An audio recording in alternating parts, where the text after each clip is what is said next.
What's up, Pepper-Viewed? Winner POV? True, it is a winner POV.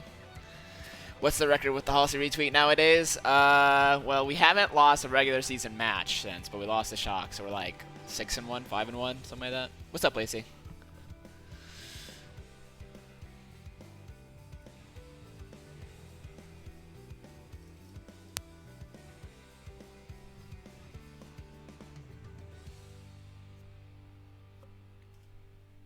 What's up, all? What's up, Cowboy number 2?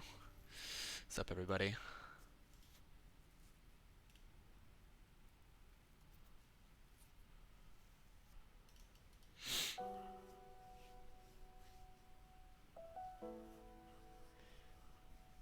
Yeah, I usually don't do reviews on stream. Well, I don't think I've ever done a review of my own POV on stream, but I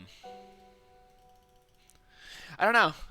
It was just one of those matches where like we won, and I was really happy we won, but I was really upset with the way I played and how subpar my performance was, in my opinion. I'm right, all.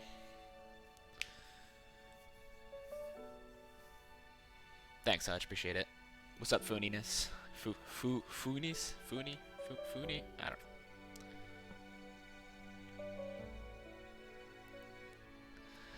Yeah, match was intense. Like, match was crazy. Like, I've never been... Like, I don't get nervous anymore when I play matches, but this is, like, the first time in a really long time where I've been, like, nervous during a match. Like, I was, like, after Hollywood, I was physically shaking. One, because I hadn't had food, and I was, like, slamming caffeine, so I was, like, I had, like, caffeine shakes. And two, because I was nervous as fuck. How much money get the Diva cosplay? Okay, well, Packing, how we're doing the Pride campaign is every $1,000 that we raise... If we hit $1,000, I raise the goal to 2,000, and every 1,000 that we hit, I do an extra hour on stream of the Diva cosplay. What's up, Leah? What's up, the Insane Simba? What's up, Mitch?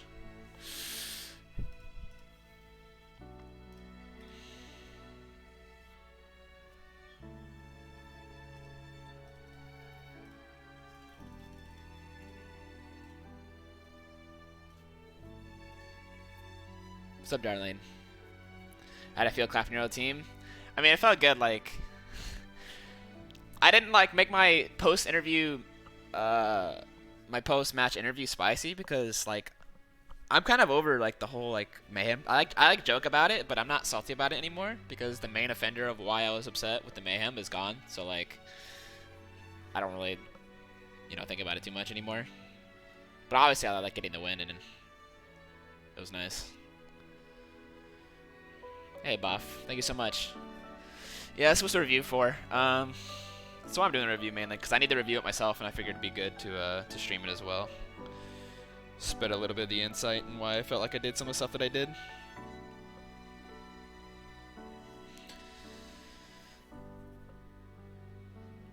What's up, Cathamic?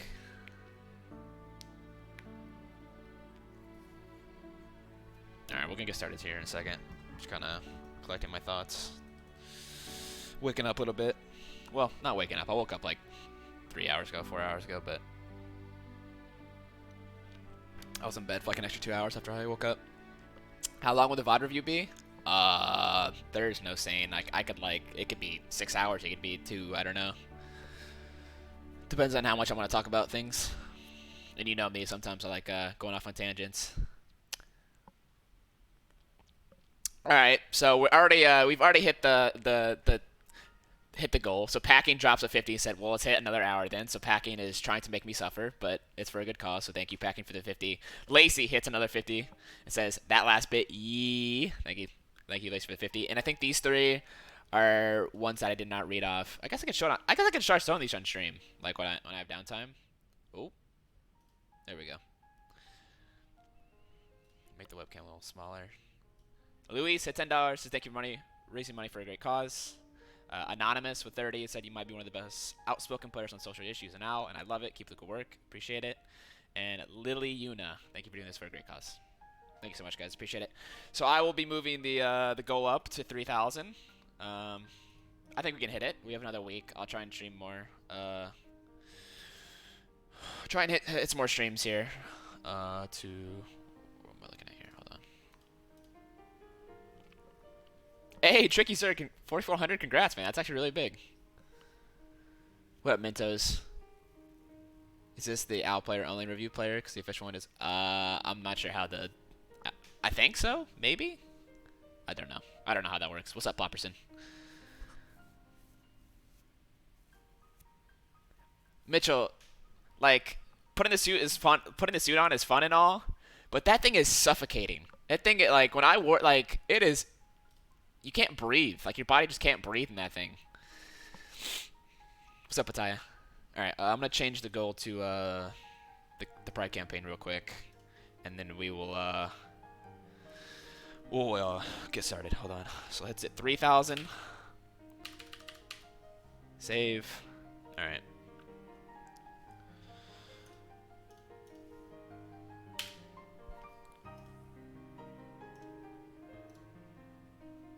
Second. All right, we've moved it up to 3,000. So we are officially at 2 hours of Diva cosplay stream.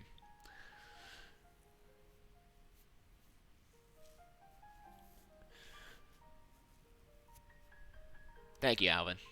That field game still haunts me. The one where Decay just single-handedly pulled out 3 maps for him, or the Titans one.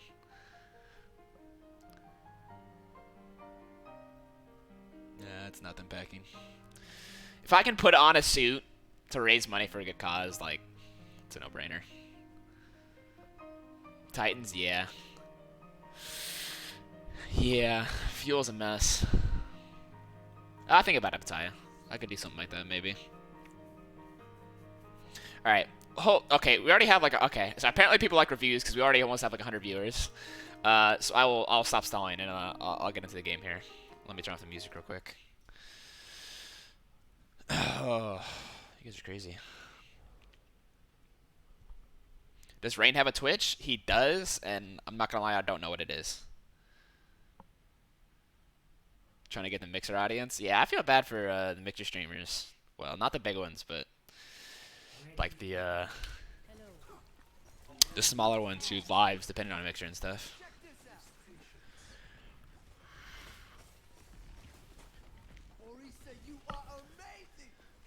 Alright, so going to this match, I don't know what we expected Mayhem to play. I think we kind of had like an idea that they would play Sim, because I think most teams end up playing like the Sim here and like just TPing to point. Seems to be like the meta strat.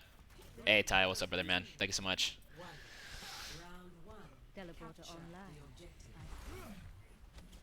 So I was immediately looking up for the TP, and once I realized that like it wasn't there, like I didn't know what to expect.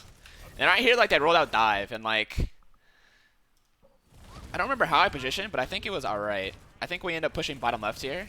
Like I think this first map, I don't have much to complain about in how we played. I think there's a couple things I fucked up on, but I think we did a really good job noticing that they had Pharah, and we immediately started pushing inside and breaking LOS and forcing them into bad positions. Like we make their Monkey, Anna, and Tracer all go back into their spawn, which is really good.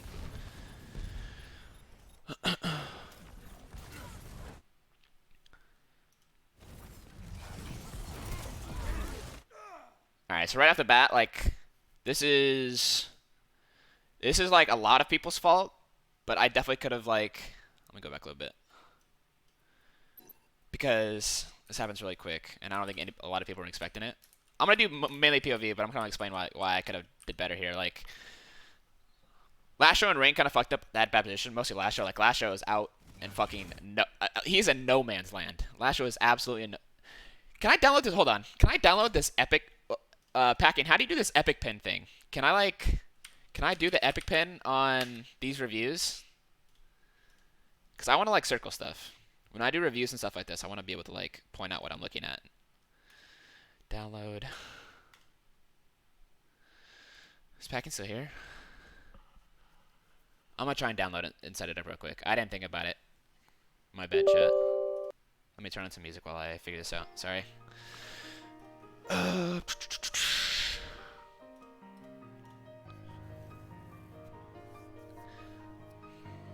Launch epic pen. Okay.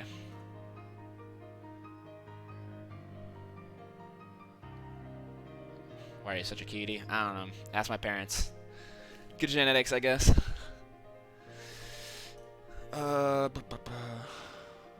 Is there like a hotkey that Epic Ben has? Hold on.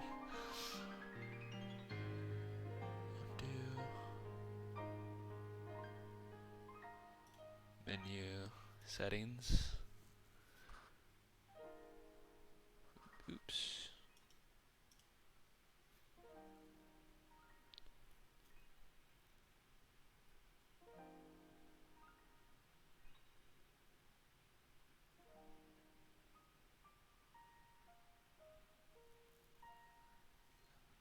Control Shift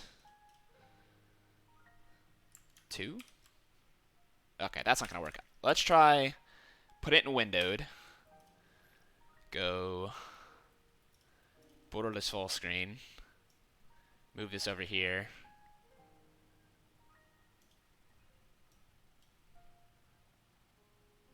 Okay, hold on. Hold on. We're gonna get this to work. Don't worry, chat. We're gonna get there. Clear the screen. I should have figured this out before I started. I'm so sorry. So we're gonna do borderless windowed. I need to go into. How do I get the? Nope. Ah, let's go, chat. Let's go. Hold on. Let me make sure I don't have anything in the background. Okay. We did it, chat. We did it. All right. Let's go back to what was I explaining here. Dude, but I can't. Oh. So I'll have to like stop and alt tab and then circle. Okay. This is gonna be annoying, but to get back to the issue at hand. But basically, last show's cut out in no man's land, and our tank line's like really separated. Like we're over here, right? And again, I think Rain's in a really good position. Like Rain's in a spot where he can break LOS from the Pharah. He can lamp Lastro. But how this? Fuck! This is gonna be so annoying. I'm sorry. Okay. But Lastro just gets fucking pummeled. Lastro fucking feeds here. Like I think me and Rain tried to react as fast as humanly possible. Windowed mode. Windowed, but can I make windowed like? Can I like pull it all the way out? Because I need to be able to have it on the full screen. I guess that doesn't look terrible. How can I?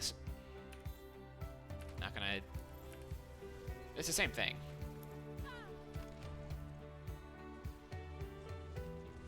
I'm just going back to borderless window. It's fine. It's fine. We're gonna stop making this such a scuffed review, and we're just gonna roll with it. But yeah, basically fucking Lastro hard feeds this fight. And Rain, in an attempt to save Lastro from hard feeding, also dies. But luckily KSV takes out both the Fair and Mercy. So I'm going back to my POV, by the way. Alright, let's bring this all the way back. So basically, I try and shield the slam, and I miss, and it's just pure chaos from here. We focus on trading. Like, this thing you want to do, like, a Sigma versus dive comps like this is, in my opinion, shielding off anti-heals and shooting tanks. Like, Sigma into ball Winston is fucking brutal. It's absolutely brutal, especially, like, Fair Mercy. Like, there's so little you can do against a lot of these heroes. Like, just defaulting shooting tanks is about the most effective way I think you can play Sigma. Check that Captain Planet's new tweet. Captain Planet. Oh, Shax's stats? Yeah, I'll look at that later.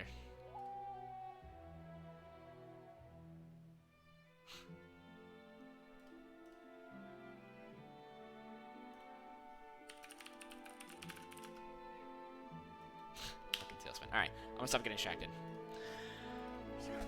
But basically looking good so far. Like we kind of messed up and we still managed to recover, and our DPS are just pounding their DPS right now. So move the thing on the top. What thing?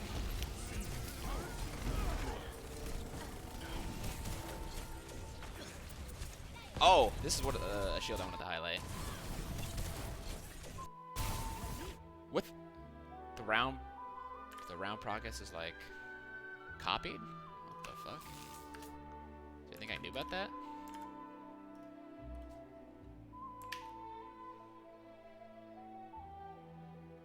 Oh, okay, no, I know how to fix it, sorry.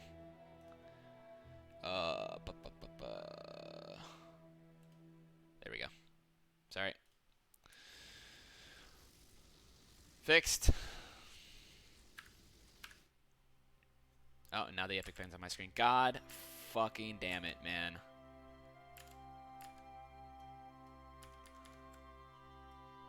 Okay. Okay.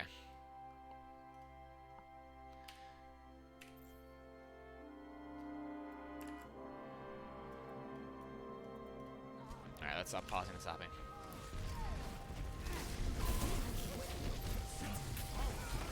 Tried to rock the monkey. This shield was like a fucking... It was incredible because it stops Lasho from getting one shot because he was gonna get hit by the ball slam. He was at half HP. That ended up saving Lasho.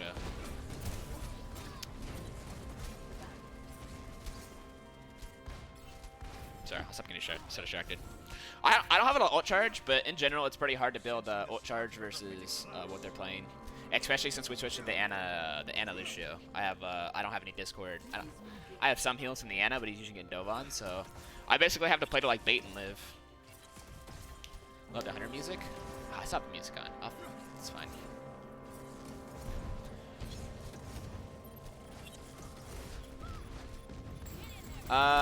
Right here, I planned to go touch point, but KSB confidently declared, "Nah, I'll just bob, I'll bob point," and Bob just sat here for like 10 seconds doing nothing. I was like, okay. So I think they're just waiting at the Bob, and we're just kind of chilling here. Yeah, Robert was holding down the point, that's for sure. Again, I think we made a pretty good call here to just run in. And I'm not really sure what Yaki was doing here. I'm kind of curious to look at Yaki's POV and decide why he tried to barrage me. I remember giggling in the back of my head, like...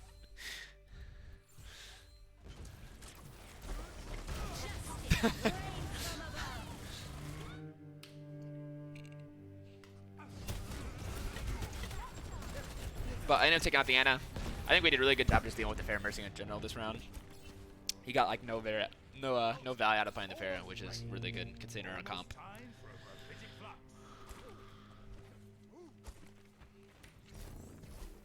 So this fight, I knew that they had a lot of ults. I called that they had both tank ults, they had Valk, they had Nano, so I think everyone played really spread. I don't remember what happened to my team for the most part, but I ended up having to attack the point because I sent for a point. I think I got a little lost here this fight. Like, I didn't want to solo Flux a Prime Lane Monkey, and we already lost KSP, and the fight was kind of spread. So once I saw that they had literally sent, like, every ult, I think we just called a dry fight. Because KSP is a god. That is true. KSP is a god. And this is where the hijinks and the feeding starts to come to a head on my end. Like, me playing like shit was, like, from the very beginning. Like, yeah, we won, but... I had Flux here, and I planned on looking for a Flux, and me and Jamer didn't communicate very well, this pull Flux combo, because by the time the pull was, like, right here, it's, like, right, I'll try and, the exact moment, right when the pull is right about here, this is when he called that he was pulling, and so I, like, it took a little bit for me to register that he was pulling, and so I instantly Flux as soon as I hear him say he's pulling, right here, and by the time he pulls and I activate my ult, BQB recalls and the monkey jumps out of it and I whiff my Flux. So while it was a shit Flux on my part, it was also kind of on Dreamer a little bit for not calling the pull in time, but one of many Fluxes I whiffed this series, unfortunately. But a big sleep from last show on the Nano Monkey, which is their only ult, ends up keeping us in this fight.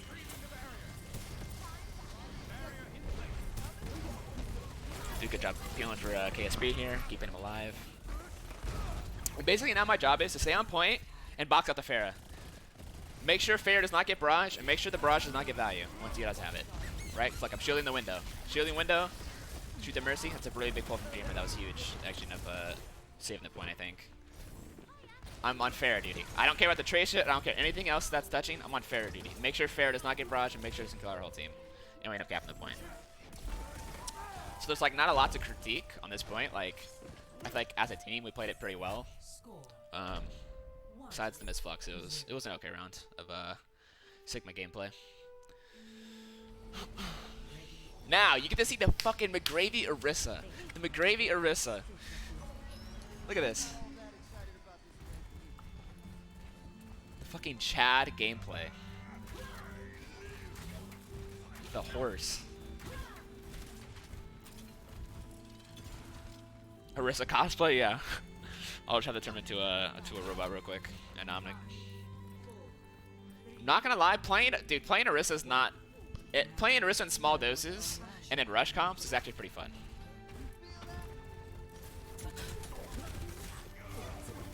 So let me go back a little bit. I want to try to explain like what I was coming and how I was leading the team in like the right direction, right? I don't want to just show the gameplay. I want to explain like the thought process behind what I'm saying and why I'm saying it. So they immediately miss wall. As soon as they miss wall here, I knew I wanted the team to like slow down just a tiny bit, make sure we're all together at 6, and I was saying I was counting down my pull. So I was coming left. I was saying I'm gonna pull in 3, 2, oh, a little lower. 3, 2, 1. I pull up, hit the whole team, and we get ridiculous cleave. Dreamer's immediately 50 on ult, and that basically wins the fight alone.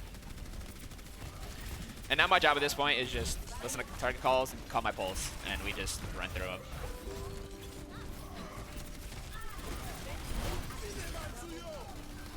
They got a little aggressive with the window. I'll just make sure I live. Kite the window.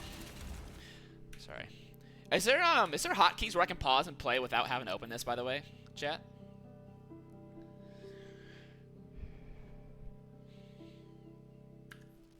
I actually have no idea.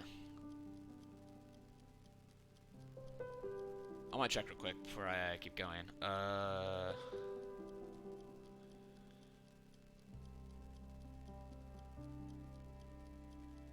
Replay, jump to start. Control P? Okay. Yeah, I like that better. I'll just do that. And if I need to slow down, it's... Hold on, what's the, go faster and slower? Sorry, real quick. Numpad. So, I don't have that. Maybe I can make it page up, page down. Let's try that. Control P. Gotcha. Okay, let's do that. That's better. Scroll wheel. Yeah, we'll just do this. What was the call for this fight?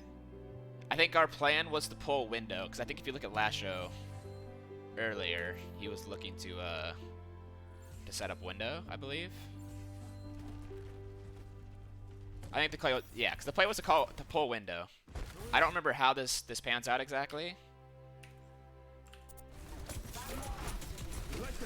But we end up pull window in here, and then Dreamer just fucking pulls out his girthy cock and just fucking 6-man shatters the entire team, so there's not much else to say about that.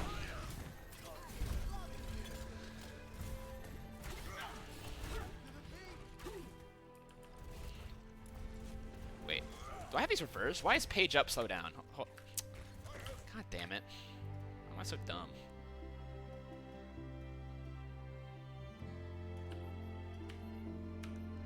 Okay.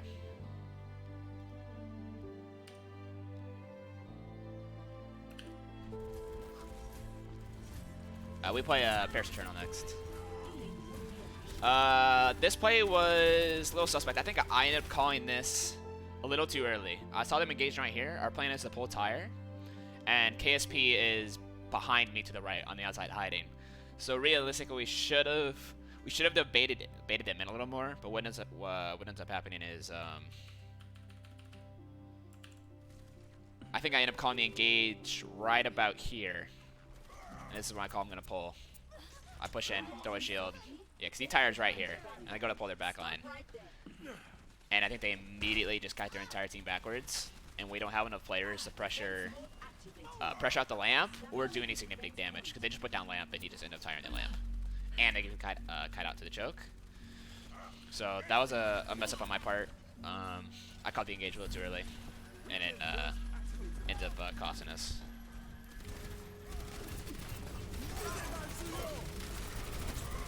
I'll show you when I get to that point of the review in Premiere. Yeah, so basically that was a fuck up on my part. I called the fight a little too early.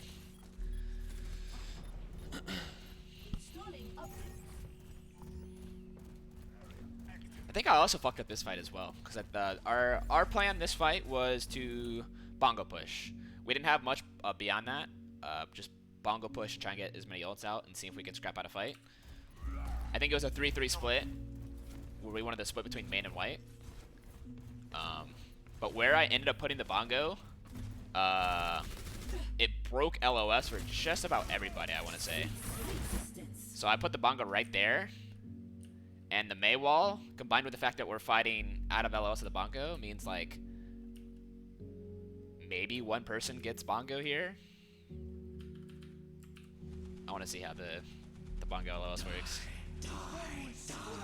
Yeah, so literally like no one besides me and Rain's getting bongo, which is really bad.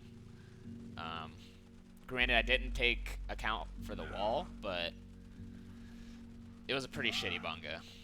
I could have put the bongo like anywhere but here, and it would have been better. Because it was out of range where they couldn't really rush it anyways. But I think we would have ended up losing that fight anyways. We were at a severe ulti disadvantage. So, it was fine. We got their bongo and their beat out. They're awesome. Not a bad fight. By any means. I thought they were going to stagger me. I was going to be pissed.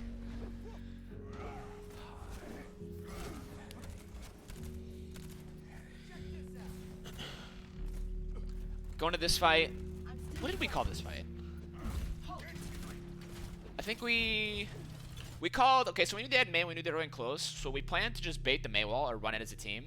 Baiting Mei wall now and like running through is or dealing with Mei wall is not that big of a deal. It's not that hard for coordinated teams. I can't remember what the play call was though. I know we wanted the window. It might have been pull window. Yeah, there's a sig tech where you can if you shoot your primary fire and it hits you, it gives you a damage boost, and it'll boost you up higher. But this fight, I noticed that Fate's evil toastering for some reason. I was a little surprised as to why they were doing this. I didn't really understand the logic behind it. I could see if like a Ryan was there to like bait aggro and like get some swings in, but I don't see why an Orisa would sit here. And if you watch this fight, I literally pull in and I literally just put my gun down his throat. And I almost fucking one-shot him.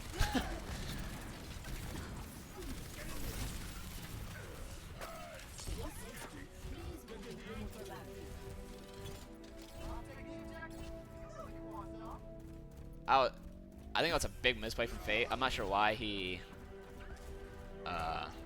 did that, but ended up working in our favor. This is how you do a pulled tire fight correctly. Granted, it didn't get a lot of value, but this is how you should do pull tires on this map. You should bait them in a little more, bait them in spots where a tire can get a little more value. Because I think we wait till they go in and they make their engage and they commit their ults, right? Like they're doing pull window and they think they're gonna get big value out of their pull window. But we immediately engage, we push in, I draw aggro, and they immediately drop lamp and they immediately hold S. And KSV just gets to hold this tire. He gets to hold the tire, hold the tire, hold the tire, hold the tire, hold the tire, hold the tire. Runs through, gets a big pick on Fate. I could have blocked the shatter if I was thinking about it, but as soon as we killed Fate, what I think we're one of the best teams in the game is, when we get picks, our team, everyone pulls out their dicks and they just go in. There are so many teams that when they get picks, they like don't know what to do. But our team is really fucking drilled and do not be scared. We are better. If we get a pick, ram it down their throats. Like, do not let them breathe. So even though we get shattered, Dreamer makes a big play. He runs through, he shatters 3, and Gargoyle Shatter ends up being negated. And at this point, it just go back to point, make sure they don't touch, and Shax hits a big blossom, and we win. So like that map was like arguably like the easiest map that we had that series. Like my first thought when we played this map was that was a little too easy. I was a little surprised. I was like, I thought Florida was gonna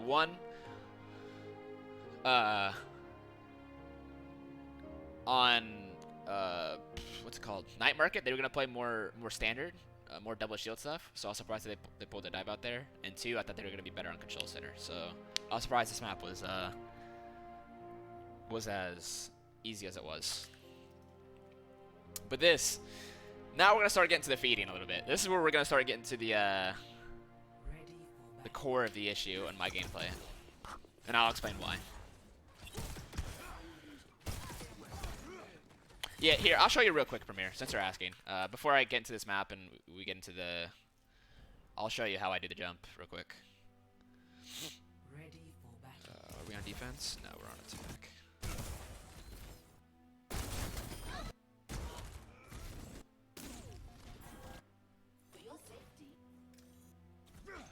There we go. I'll show you real quick. Base mistakes are hard to notice mistakes. A little bit of both. Am I crying? What's happening? No. I can slow it down for you if you want. But this is how I aim the, allergies? Do I look like I'm crying? Do I sound like I'm crying? I'm fine.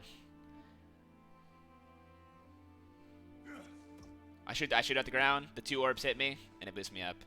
Another way you can do this is aim at this little... I guess I could... You can aim it in multiple different ways, but that's basically the gist of how I do it. No, it's all good. No, I'm alright. Yeah, you can also rock jump, but I prefer saving my rock. Obviously, you can get rock back in time, but yeah, that's how you do it. I think it's more consistent to do with the left click. Hey, Darlene, thanks for giving Captain Mix up. Pog. Do you guys want the music on or off, by the way, while I do this? Thoughts?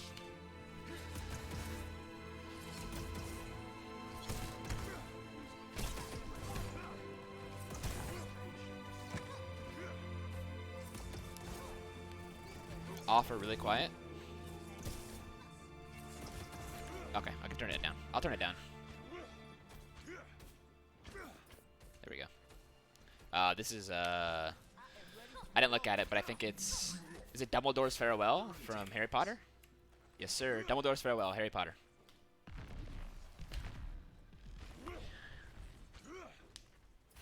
This is DMCA. I'm kind of over the old DMCA thing. I won't lie.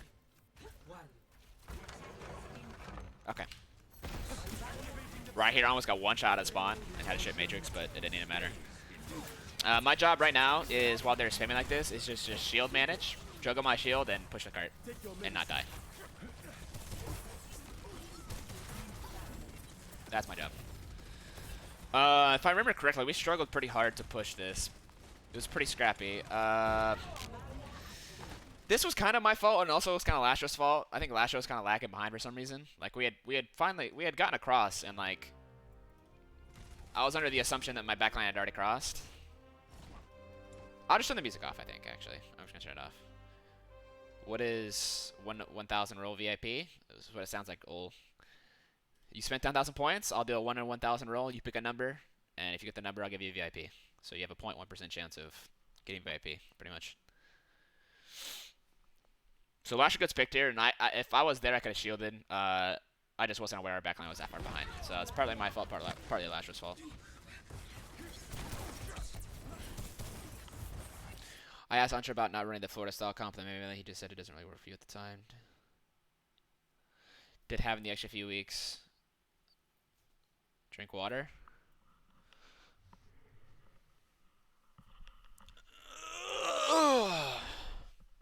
Yes, ma'am.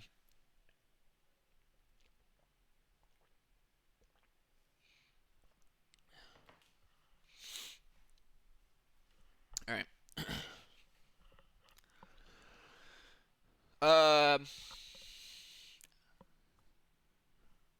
Yeah, I think we just kind of underestimated the Florida style, like the Ash Tracer comps going into the weeks before these matches. That's all. And we weren't playing well with it at the time, and I think this week we were like, all right, we need to buckle down and like actually get good at it, and we're really good at it. So, all right, let's get back to the game. I need to stop doing this.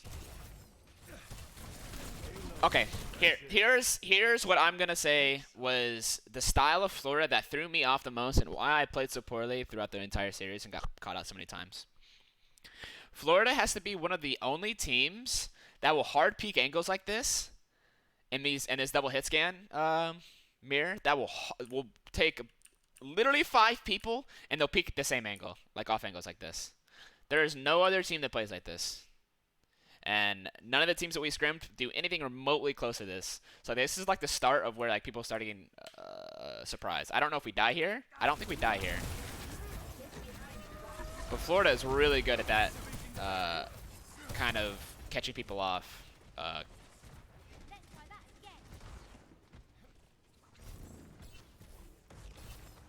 Okay, so we're helping Lash across here. He gets across this time. Peeking top, peeking top. So I noticed, like, since they're all bunching up like this, they literally have their 6 players all in this one spot. This leaves literally the entire map open. And so, like, when I saw this, I immediately thought, okay, if my team plays a little more aggressive and they draw aggro on the off angle, like if Shax had stayed alive here, and Shax and Lastro on the flank had drawn aggro over to the garden area over here, I was expecting my Zen and Tracer to be like right in this area around here and be pulling aggro and to be fighting the Tracer. And so what I end up doing is right around the time Shax dies, oops, I take an off angle and I sit on garden here and I try to take an off angle, but because we don't have the pressure from Shax, I lose the shield war, I take more damage, and I'm forced out. And then we lose in KSP too. So this fight's lost. Like, we don't have either DPS. The fact I didn't die here was very surprising. Do you think it's the meta, or can you guys beat Mayhem any day of the week? It's hard to say, because there's so many different metas.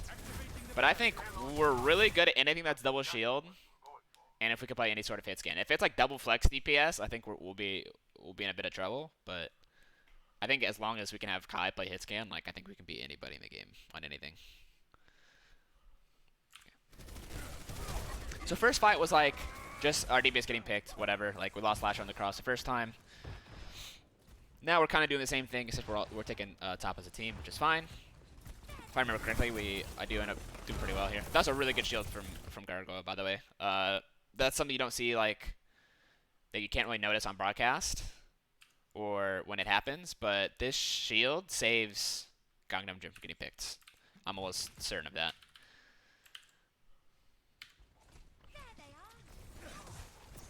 Sees the pull, immediately reacts. Like I 120% hit that rock, and the Gangnam Gym dies.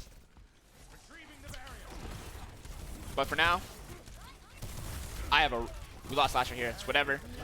But I'm telling my team, fight, fight, fight. I have a really good angle. Like I went from like 60% ult. Let's see here. I went from 70% ult to having my ult in like 3 rotations of my left click. Like right here is when I start building my ult.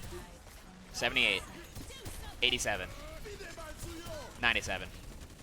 You use lamp, immediately ult.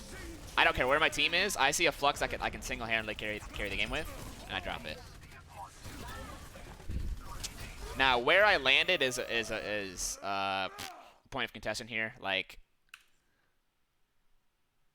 I didn't realize when I did this flux how many people on my team had died. I'm gonna go back a little bit. I did not realize how many people on my team had already died. Like we had already lost Shax and Lash on. That's a lot of our damage. Realistically, what I should have done is either landed back on the high ground above them, or landed on the high ground above me right now instead of going to take this 1v1. Because what ends up happening is like I have to hit this rock, I miss, and it kills me because I have no shield, no matrix, and I'm in a bad spot.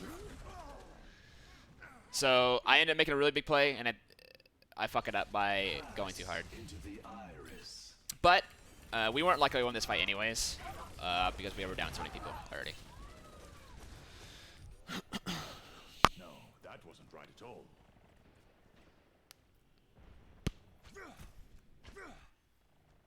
Double flex meta. I guess, yeah, I guess you could say Doom Reaper is kind of a double flex meta in a sense, but I think we're fine on KSV's Reaper as well.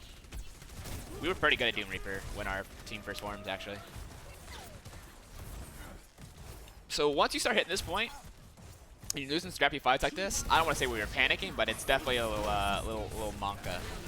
That was a huge pulse bomb from Shax.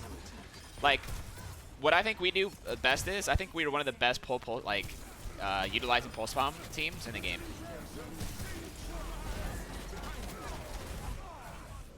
Sorry, I was praising our pulse because like just look how much value this pulse bomb gets. Sorry, I know it's supposed to be my POV review, but look at the pulse. Like this is just disgusting. He pulls what, 5 people? No, he pulls 6 people. 6-man pulse, 6-man pull. Their entire team is sub half. Now, where I'll say we fucked up is we immediately, when this happened, we should have already been doing damage while they're all half HP. Like, I get my left clicks in after, but we only end up killing the BAP, I think, because we were so late on doing the execute damage. KSB gets a nice shot on Yaki. And now they are 3v5. And I think we get a little, I don't want to say reckless, but one, I think Rain lamped way too early.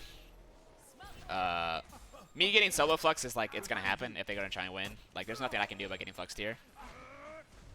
I think the biggest thing is Rain ended up lamping way too early. I don't know the reason why I had to lamp that early, but this is where the fight gets really scrappy. I'm telling my team, keep calling, we haven't won yet. And then the Ashe ends up making like a big play and getting like 3 or 4 kills. Weird flux, and it was a fine flux. I think if you're a team that's confident in your play and confident in your ability to use ults, I think the flux was fine from Gargoyle. At least from how I saw it. But regardless, we end up kind of winning the fight and getting the space, so that's good. It's not where we'd like to fight here in the choke like this, but regardless, it's good. And my job right now is to just try and inch the card in and draw an aggro and play an off angle. Right now, I have a really good off angle. Like, they don't really have anybody that can walk through a choke and push me out, so I'm literally just here to draw aggro and hopefully my team gets a pick, right? They lamp, and then KSB comes with a big pick, and then we just push you out the window. Nothing too out of the ordinary here. This is pretty standard stuff.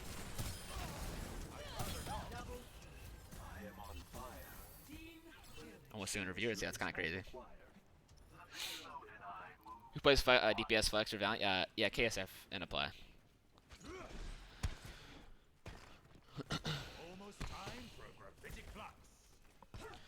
What was I'm trying to think what our plan was here. I think our plan was pull pulse and then flux after. But what ends up happening is, I don't remember, because like for me, it's hard for me to know what goes on a lot of these times because I'm playing Sigma and I'm usually so far forward I can't really tell what's behind. So we have Lasho pushing cart. So we don't have Discord. KSV has a good angle. So it's gonna be 5v6 regardless. I think what ends up happening is our pull pulse doesn't get as much value as I expected, or I didn't have flux in time. I don't remember what it was. Yeah, KSP is really good. Yeah. I also did not have shield. Yeah, I think we end up pulsing here sometime soon. Unless I'm wrong. Okay, maybe I'm wrong. Maybe that's another fight. But we end up giving a little space. Here we go. And we go for it now. So I noticed that the lamp was still up. And Shax immediately died, so I opted not to flux. And in hindsight's 2020. Like, I think making the call to not flux was the right one. But I think if we had flux, we would have a better chance at holding the space here. But staying alive was also a fine call. Am I the main shot caller? I don't really think we have a main shot caller. I would say I'm more of I end up calling. What I do is I ult track. I kind of keep like the mental in check. What else I do? I call plans sometimes, but I would say I call plans less than other players. I think Dreamer and Rain probably call the most like plans for the team, quote unquote. And Last Show does a decent amount as well. Someone in Sideshow chat mentioned you were streaming it. Oh, okay. Should you go for shooting above the shield to deal damage or breaking shields up your team of Sigma? That depends on the style of Sigma you want to play, I would say. Like, I think I opt, when I'm playing on top of Dreamer, I think I opt for breaking shields more, so my DPS have more opportunities to get headshots. Like, if you play more of a style like Gargoyle, you play to carry. You probably want to shoot around shields more often than you do breaking the shield itself. Yeah, Drea, like I think Gargoyle's he is statistically the best Sigma, and he's really fucking good. Like I admitted it like in the tweet afterwards, and I'll say it right now. Gargoyle is like probably a top 3 Sigma. Um, but I did not play to my standards, my own standards. Like if I played up to my own standards and he had played better, I'd be like, okay, fair enough. But personally, in my opinion, I felt like I played below average to how I usually play. And it's partially because Gargoyle's really good. It's also partially because Florida had such a not unique, but such a I guess unique, such a unique style in how they play the double hit scan, double shield that I didn't really know how to adapt until later on in the series. How do you know when you have to stay main and help your wrist side and when to off angle flank? Mentos, that's a battle you're never gonna win. Like you can always say like, oh, I should have played on my Orisa here, and oh, I should have flanked here, but really it's map dependent. Depends on where their tracer is, where their sigma is, where their backline is. Like there's so many variables. It's really hard for me to say like, oh, this is when I should have played on shield. This is when I should have flanked. But what styles sigma are there? I mean, basically, like, when I say styles, it's sigmas that like have percentages. Like Gargoyle, like plays on his shield a lot. Like 80% of the time, he's probably playing on shield. Like if you watch my game versus Washington Justice, like it depends. Like basically, when I say style, it's how much does a sigma flank and how much does he stay on shield, and it kind of changes between game sense and experience based. Yeah, pretty much Mentos. So like some matches I'll have like a 90% flank rate and I'll barely play on Orisha shield. And then some games like this where like I probably played more like 60%, 70% on Orisa shield and 30% flanking. When normally I would probably flank a little more. Do you think Gargoyle's better than Choi on Sigma? I would venture to say so. I think so. Why is my hand moving on screen? What do you mean? Oh, twitching the Sigma? Yeah, I don't know.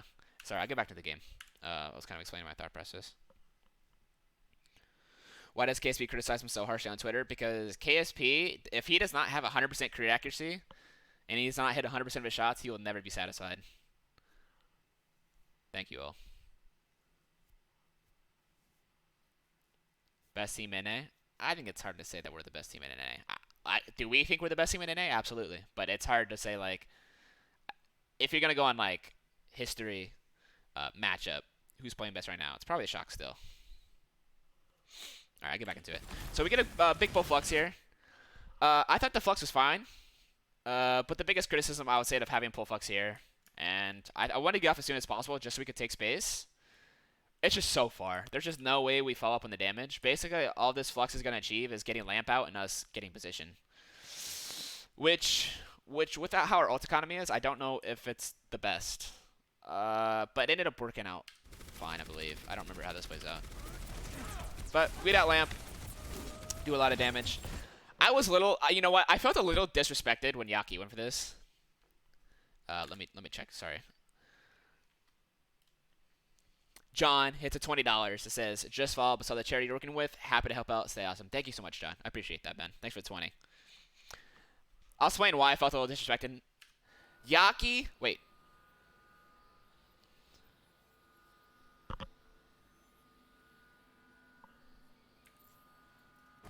What the fuck? How do you feel about saving Pole Rock when enemy has flex? It's really good, Frosted.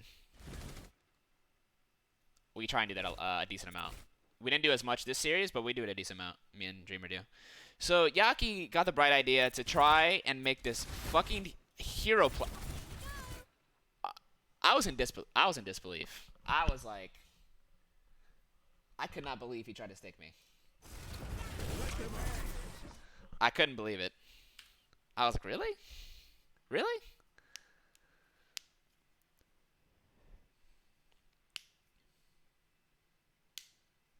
Well, you're helping out with the going, man. Trevor Project's a really good charity.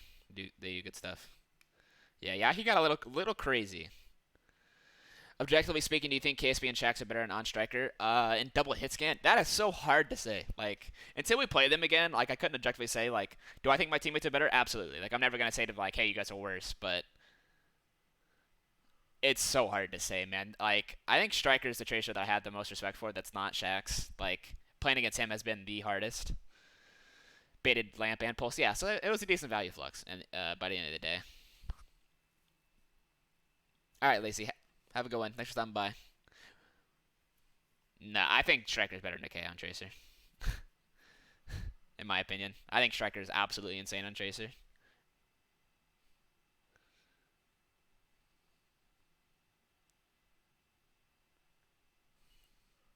Alright, we're gonna go back.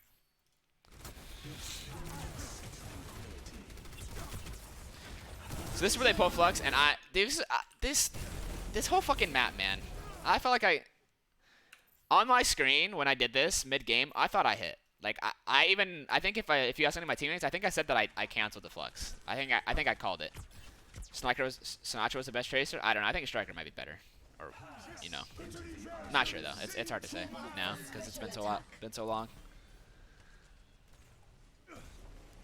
When I did this, I thought for sure that I hit. I ended up aiming it a little too low and it clips on the roof, which is unfortunate because I think I would have hit it if I had done it like normal.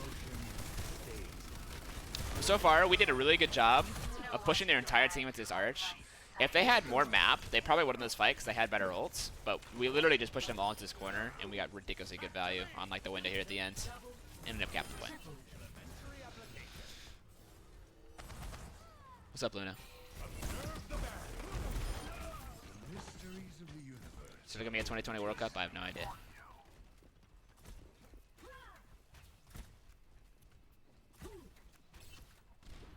What about Super versus UN Sigma? Yeah, I watched that the Super Sigma POV last night. That was questionable. That was questionable.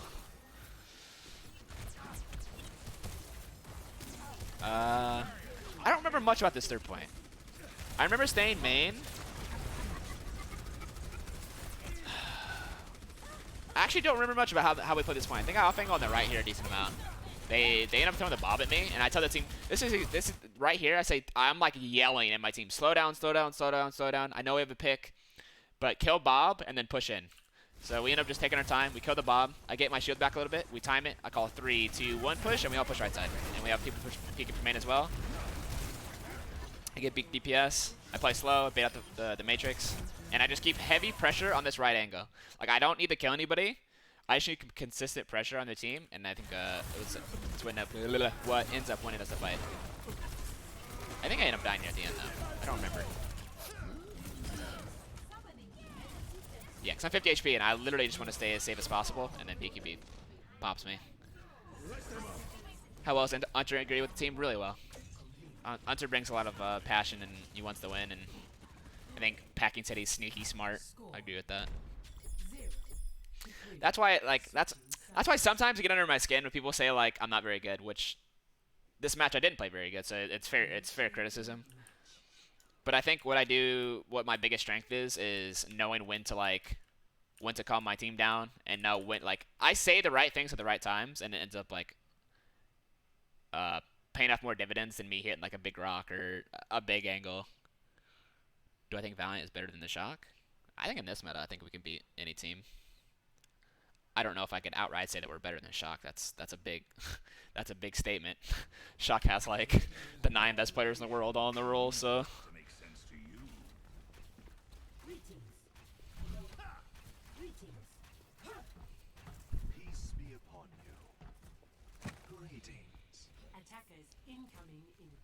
Granted, my Sigma stats this year are not bad. Like, I think my Sigma's been better than my D.Va this year, and I played more D.Va than I have Sigma, so. This is where things get a little sloppy. This is where the clean play started going downhill. And that's one thing I'll critique myself on as well. Like, I think KSP made the great point after this defense that like things were getting too hectic, and the calls that I make were a little too hectic, so he couldn't really tell what was going on. And it was fair. It was fair, and I think that's really good from KSP to point it out that hey, things are getting too crazy, and we need to calm down and kind of like mentally reset a little bit. When we see McGravy Tracer, never.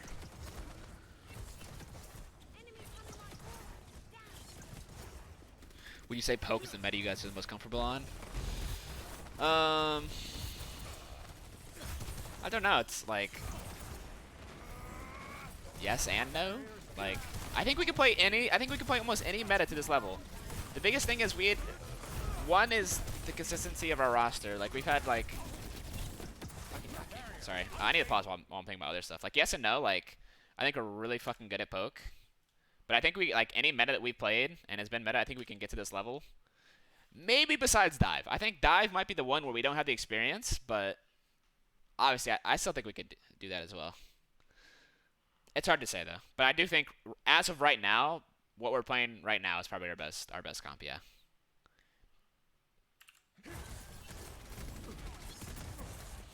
So right now I just want to control the high ground. Don't let him walk through main for free. And I'm poking him. I was trying to push a Tracer out a little bit here. Is Florida better than Philly? I don't know. We haven't played Philly yet, so.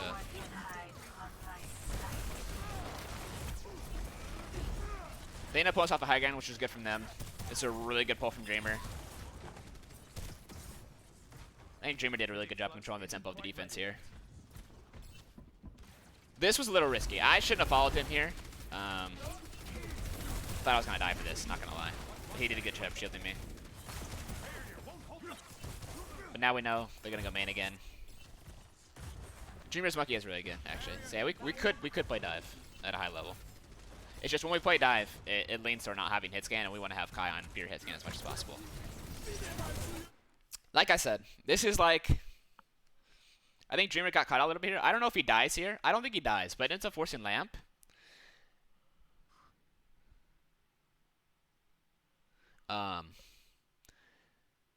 Even though it's so expected, like, I think most teams nowadays do not expect a team to 5 or 6 man peek a corner, even with window. It's so unexpected. Usually when you have windows like this, instead of having the 5 or 6 players you have here peeking this window, usually you want to have like 3 or 4 peeking the window and doing damage. And then when you're doing damage, you want to have like another 1 or 2 here to get the off angle and do like the execute damage. That's generally how most teams see it. But I guess Florida like plays it differently. And I personally don't think it's good, but because they played it in a way, it caught us off a lot, including myself. I got caught by this stuff a lot of times. So like they force my Matrix, they force Lamp, and luckily Shax bails us out. And this is, I fucked up here. I don't remember what I did, but I think I ended up trying to push through the right side angle behind me, and I get caught out by the Tracer. Yeah. I don't know where I take all this damage from, but I remember being like full HP and being confident and pushing, and out of nowhere I took like 300 damage and I died for it, I think. I'm trying to figure out where that damage came from.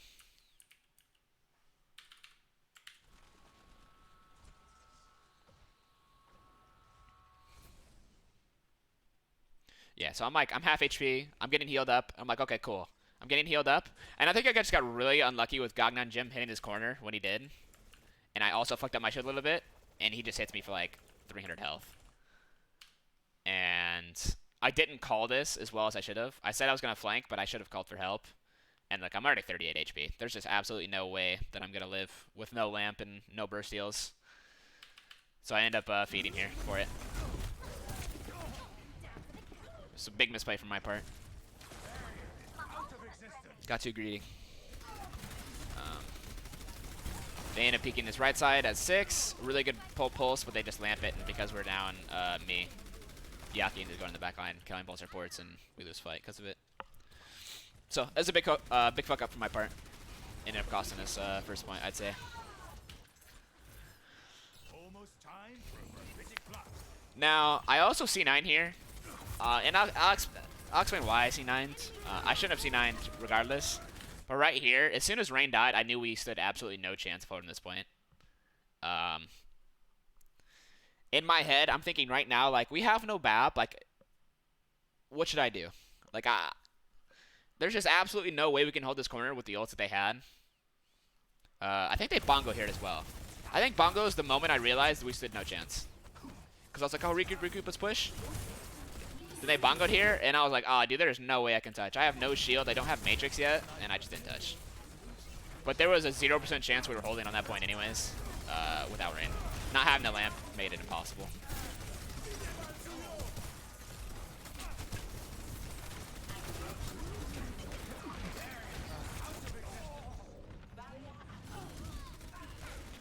It's fine. BQB hit some good shots, and they ended up winning the point off that, and that happens sometimes. I mean, happens for us a lot with KSP getting picks, so. No, Lasho, you noob.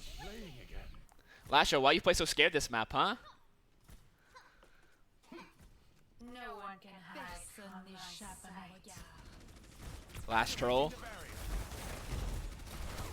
Lasho so pussy. Speaking of pussy, I should have fluxed here. We were talking about me fluxing when they were picking this corner, and we had walls, and I had all the last troll. We were talking about me fluxing, and I had all the info, and I had a pull on the Sigma, and I don't know why. I think it's because I got it picked. I got overconfident that we were gonna win the fight, but I should have guaranteed. Why I should guarantee that we win this fight is because if we kill them right here, the cart's right here, and we get to hold their team with they have to recross this bridge, and recrossing this bridge as spam mirror is one of the hardest things to do in the game, right? Like, trying to cross this bridge while the enemy team is sitting up in these two windows and spamming, it's almost impossible. It's almost impossible.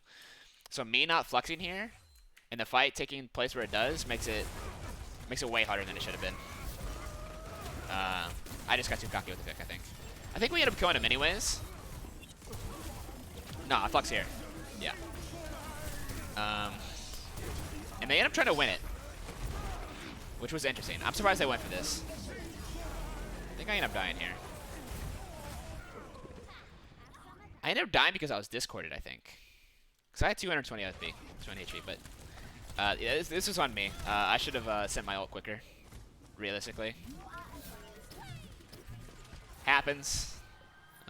Did we drop the... Yeah, it's too much work all. Sorry. I'll try and figure out next time if I do a review, but I'm not in the mood to try and fix it right now. Figure it out.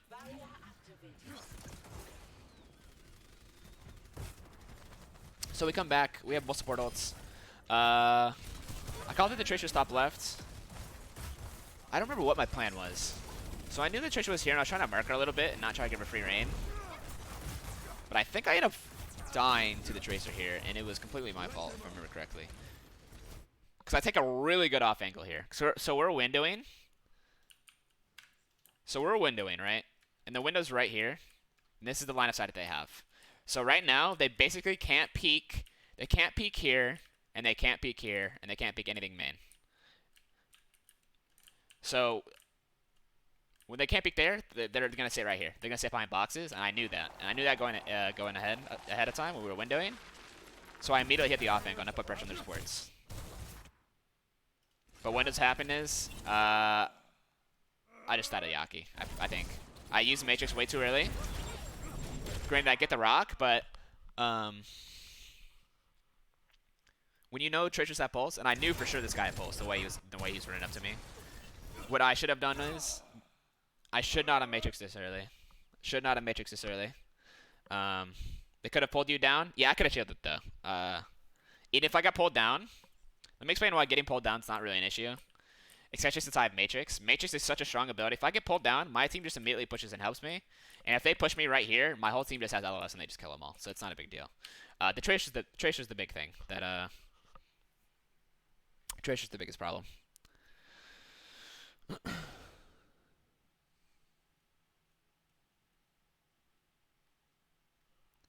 But yeah, biggest thing is I fucked up.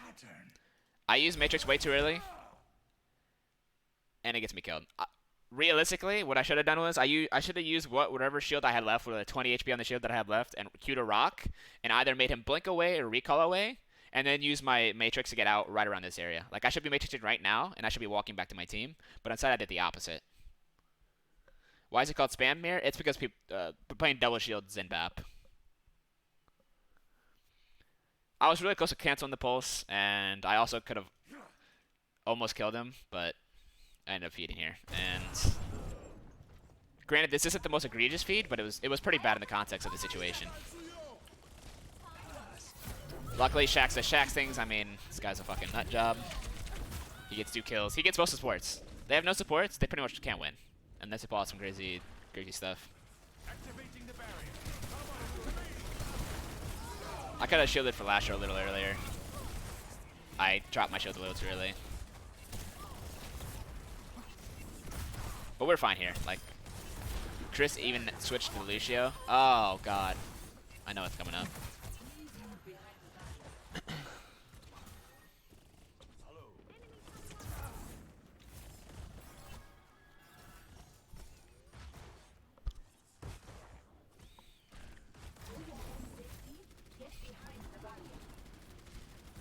So right here, Dreamer calls. So Dreamer knows that I have ult advantage, right? And he wants to be able to build his bongo, and we want to build my flux. So what he calls is he wants KSP to wall, so they're scared to push. He's like, I'll use walls to buy time. So walls are what, 15 seconds? Something like that? Mayhem is good? Yeah, Mayhem's good. Mayhem's a good team. And the idea is we wanted to poke so we could get our bongo and our flux, but we couldn't get close enough to do the damage of where they were hiding. So it ended up just being a wasted walls. It wasn't a bad call. It just didn't really get us anything, and now they get free walls advantage. And we don't have our ults yet. So I'm desperately trying to build my flux. Right now, like, oh god. Now I remember what happens. This is brutal. Dreamer, like I said, I've said it like 3 times now, but this is like one of the only teams that'll do stuff like this. Granted, this is a little different. Like, this is smart to peek the corners like this, but Dreamer just got caught off. Like, he just gets absolutely melted. Let's like watch it from Dreamer's POV. Like, it's like he can't see anything. Hold on. He can't see anything really. Like, he knows that they're coming up. Like, they should be here relatively soon. He's kind of spamming. He's like, okay. He probably thinks, oh, I want to put shield down here and try and get a little more damage on their Orisa. They immediately bongo. I put up shield to block a little damage. I think he just got a little greedy with not shielding and not. He didn't even get a chance to react.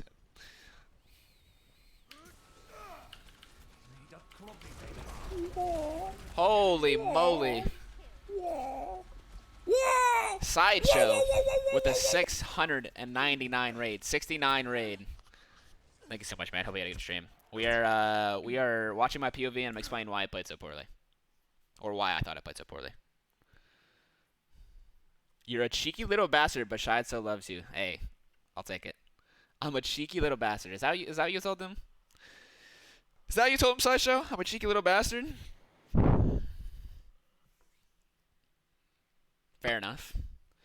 Fair enough. Here's a little fun fact. After our match, after my post-match interview, I was still on the channel with Sideshow and Bryn, and I just shit-talked the ever-living shit out of the Washington Justice in that channel. I didn't need to. There was no point for me to sit there and call them garbage and a waste of time, but I did.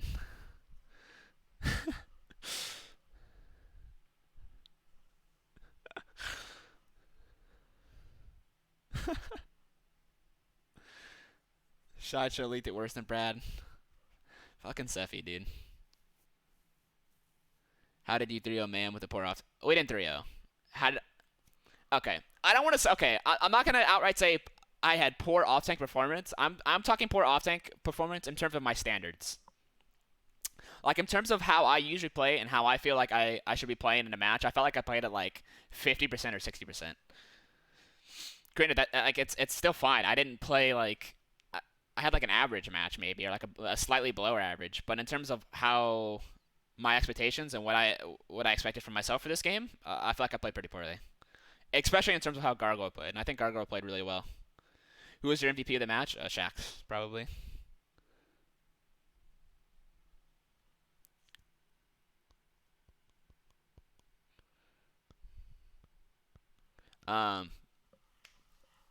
Yeah. Sorry, I'll get back into it.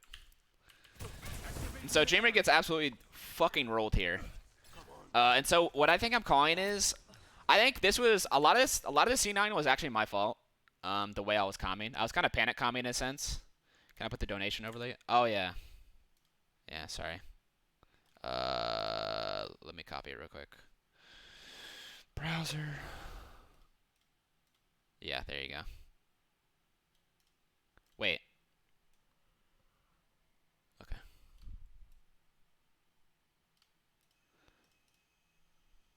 Okay. We're back. Part of the C9 was my fault. Like, granted, I'm not the one that C9s. But I was like, at this point, I'm 87 on Flux, and I'm like, I'm gonna Flux, I'm gonna Flux, I'm gonna Flux, I'm gonna Flux, and I kept spamming it for some reason when I just need to say it once, and I just need to make it easy for my team to think of how to touch the cart. I'm gonna play in slow motion here so I can kind of explain, like,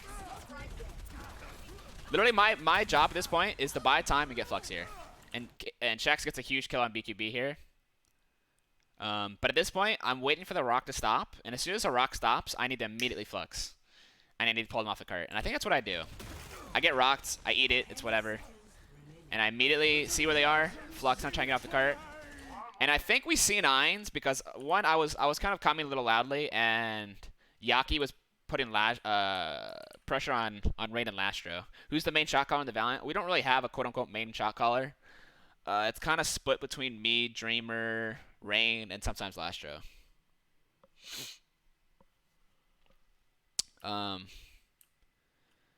But yeah, I think Rain didn't really realize how close it was, and nobody was saying, like, oh, C9, C9, C9, touch, touch, touch. Nobody was saying any of that. Should Sigma always be off-angling? No.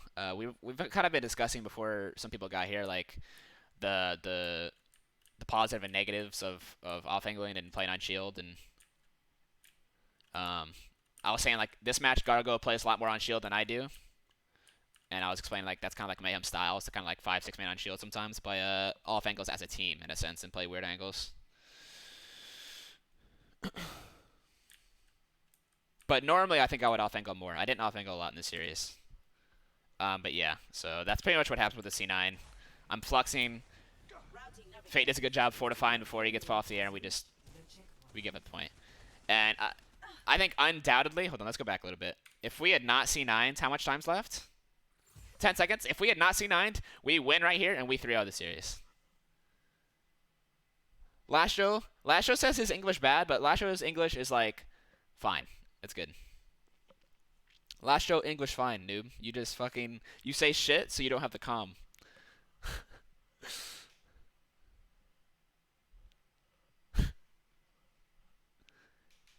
Lastro's English is good enough. But yeah, so we C9 here. We have 10 seconds. We 100% hold this map if we don't C9 here.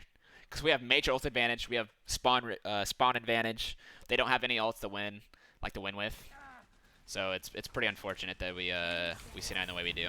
Dude, like, what I'll say, like, what I'm really proud of our team is, like, C9s like this would break, like, average teams, like, mentals. Like, really easily, I think.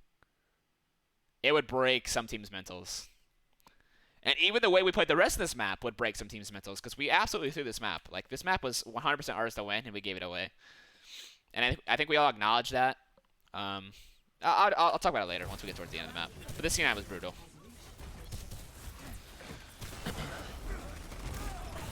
But we also make another mistake right off the bat here. So we end up winning the fight. And once we win the fight here, we clean up the Widowkill here, which is good. I should have stayed here. I think Rain was staying back up because we didn't have KSP or Lastro. But I think Becky made a good point. Is we should have stayed here and we should have fought so the cart doesn't move. And we should have just played for time, I think. Time and ult bank, because they only had a minute, and how good is Gangbang Jin? He's really good. I think he had a really good series. Shax was crazy as always. Yeah, Shax has always been this good, by the way. Especially at Tracer.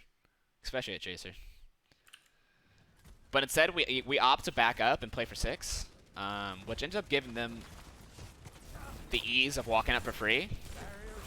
And the ability to, like, reset and get their ult going in check. And get their switches off like they want the Ashe here.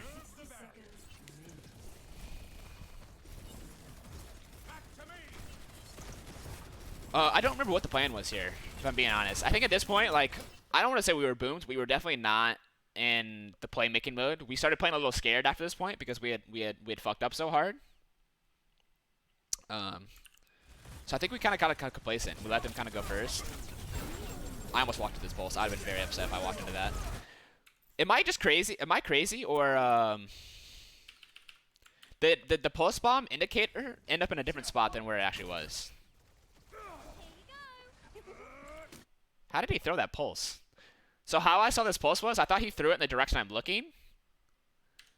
But in reality, he, like, threw it, like, towards me. Would I place Mayhem or above or below Philly? I have no idea. So I thought he was going to pulse. Okay, so he tried to pulse me for some reason. And so I almost walked into it. He almost like fucking Giga Brained me. Because I was like, what the fuck? I don't think I would have died to it, but the lamp was good anyways. But now, because we let them go first with the full pulse, they get a better window, they get a better lamp, and we lose Shax. And we just get, I think we get rolled. Actually, no, last shot has a good chance. But we're down Shax. That's like a lot of our damage and a lot of our staying capability. They have full shield. I can't really get an off angle. Just being down Shax here it's brutal. Granted, we get their Tracer. So it's 4v4. They just have better ult economy. Basically, like, let me explain like the importance of going first and why it affects ult economy so crazily. Like, just them pulsing first ends up them having their ults in a better spot for every ult. Like the pulse got the lamp, and it got our positioning, right? They get better positioning because they got our lamp out and they get better positioning. So they got a better window, they got a better flux, and they get a better trance. All because they just went first with both pulse. And they get the cart to move. So we fucked up really big here as a team. We fucked up big time. What's my preds for Shock versus Philly? I think it'd be a close match, but I think Shock's gonna win like 3-1, something like that. What's up, Grounds?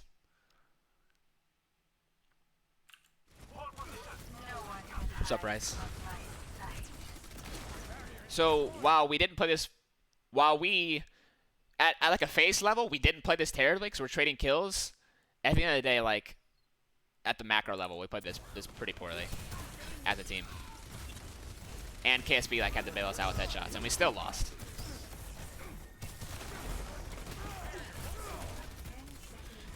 And I think Dreamer kind of made like a bad call here. He's like, oh, rushes in, but they still had lamp.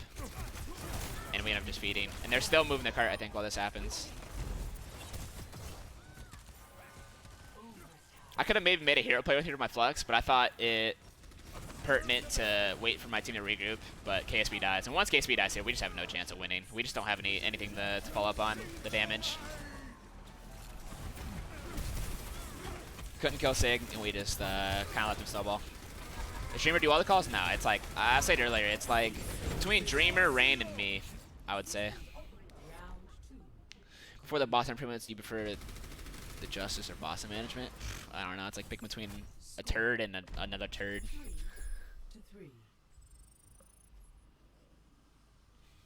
Do you think this meta fits your teammates the best, or is there a meta that you would dominate even more? I think double hit scan is probably the most beneficial meta for us right now. I think we could be good at other metas though, but like we haven't had our flex DPS like integrated for a bit. Like they're kind of back now and they're kind of grinding the game again. So having them back would be good, but it's yet to be seen how we'll perform with flex DPS back in the meta, especially like Echo. Like Echo is going to be a big difference.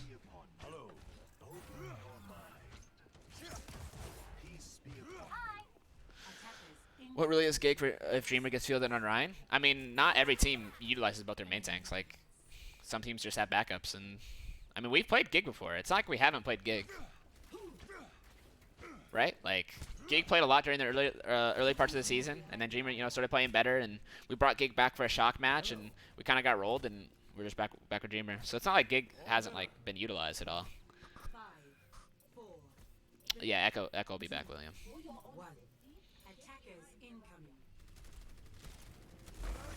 Who's worse, Washington or Shanghai Season 1? Nothing will ever beat Shanghai Season 1. That team was beyond bad.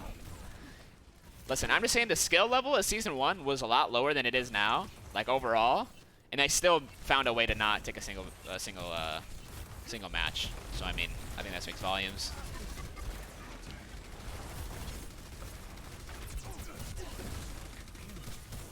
So right here, we're just spamming to make sure they don't get free choke. I don't remember how we ended up letting them roll us so hard here.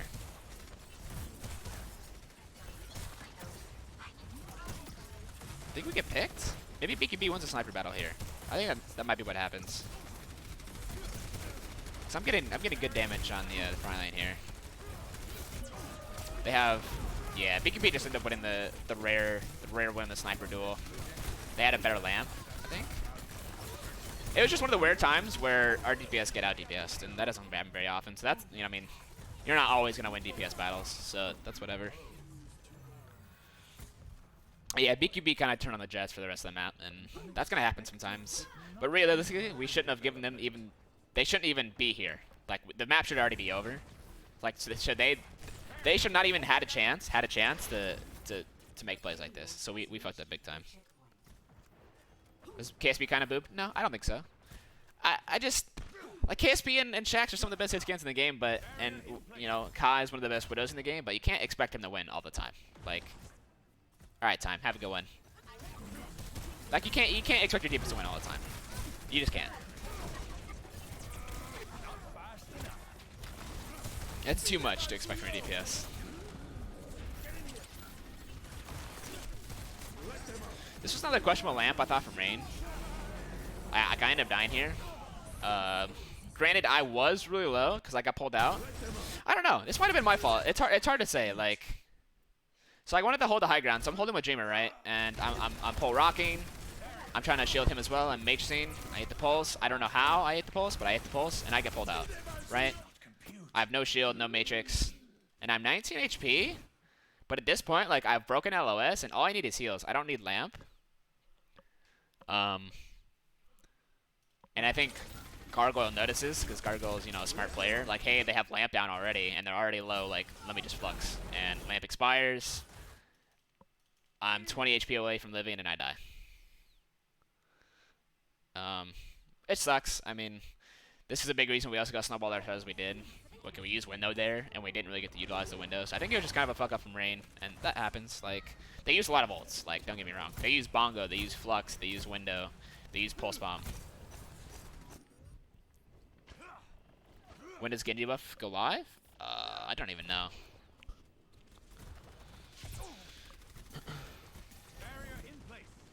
I think he's good at both Megadeth, but yeah, he's also really fucking good at getting crazy picks. You're right. This is a pretty good recontest from us. Like, this is a hard retake.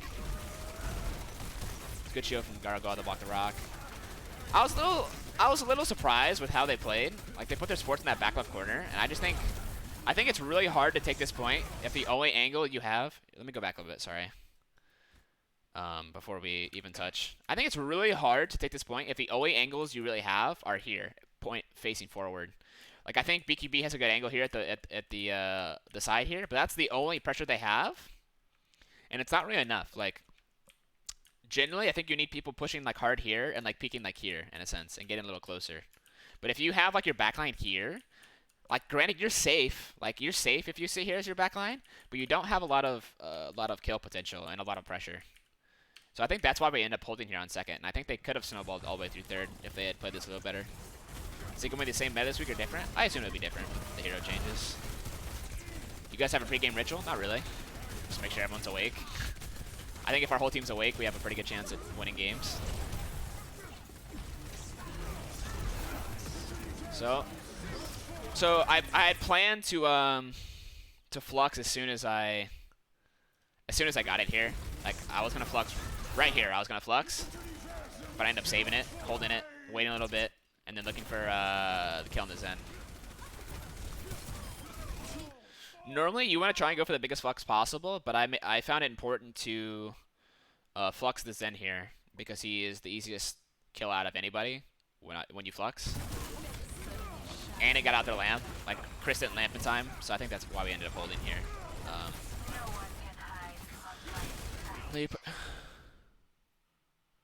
Notice you put your shield in and out of fights when it's 200, 300 HP instead of letting it recharge at full.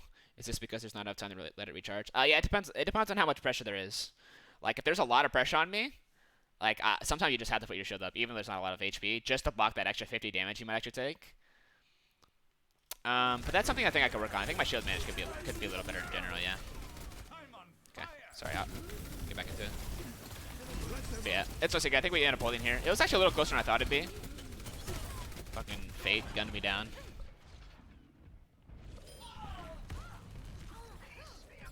What do you think are the best tips to improve from 4.2 to 4.5? And what are the issues that prevent getting to 4.5? Unless you're like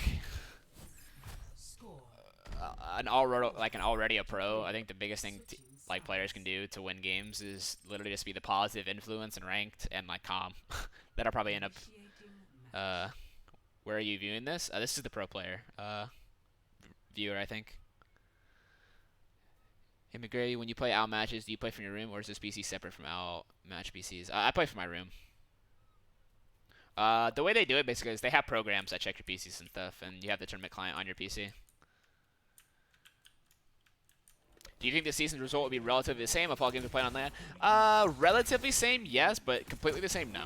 Like, there's no way, like, there are going to be times where players, like, feel the pressure of LAN, and sometimes you're not be able to hear stuff because of the crowd. Like, there's definitely stuff that, like, affects it. And some players play worse on LAN, some players play better. Like, personally, I think I play better when I play on LAN, so. What was it like going against Gargo, one of the best single players? The weird thing is, like, I didn't really even, like... Gargo played really good, and I noticed that he had played really good, but we didn't really get to, like... What's the word for it? Like, most Sigmas will, like... I would have to find an example, but, like, most Sigmas, like... You can, like, see how good they are when you take, like, the off-angle 1v1s, off the off-angle 2v2s. But with how Gargoyle plays, he plays on shield so much, so it's hard to tell how good he is, like, individually. You know what I mean? But he played really well this team, and he played well in general. So, like, I'm not going to knock him. I even said that he played well. But it's hard to, like... It's hard to judge the difference with how good he is with the way his team plays. Is there a big noticeable difference between LAN versus online play with even 20 MS? Oh, 100%. Even with 20 ping, yeah. But right now we play on East Coast servers anyway, so we usually get like 70 ping. So it's a really big difference. Really big difference.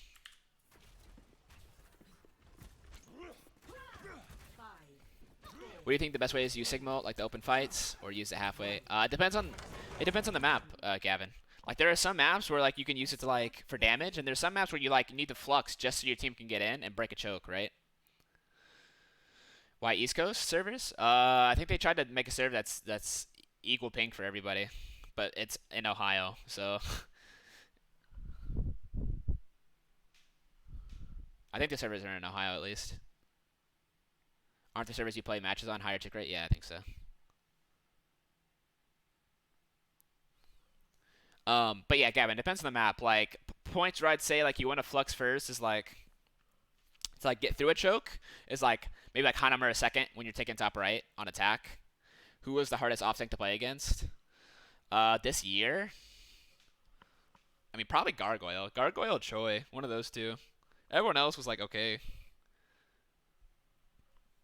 But generally, I think how we use it is like we like to pull pulse a lot, and then I'll use flux after pull pulse forces out the trance, the lamp, or whatever, and we use it to kill. Hanbin, I think it was alright. I don't know. People put Hanbin in the top 5 a lot, and I think he feeds too much for him to be top 5. I thought I feed a lot. That guy dies so much.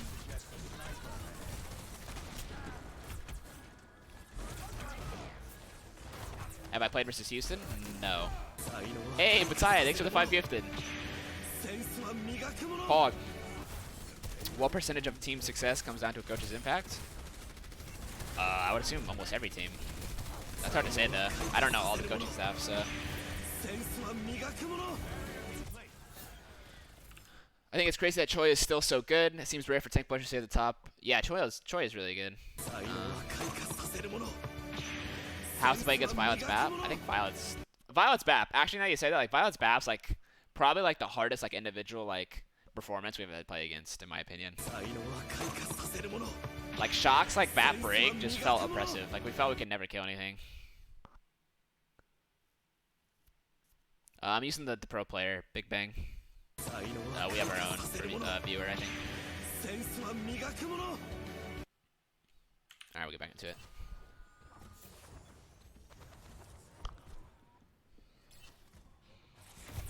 So we do our default push here. Why end up picking top left? And I think this time they played a little differently. I think they made adjustments, which I think was good. Instead of having the whole team set on this corner, they're using their Zen and their Tracer more to like actually control the garden space instead of giving it up, which was good. I don't know if Shex is a kill here, but it seems kind of suspect from Florida. What happens here? Oh, he gets the Mega, and he hits a shot. Okay, that's good from Gagnon Jim. I think it could have been very easy for him to die there.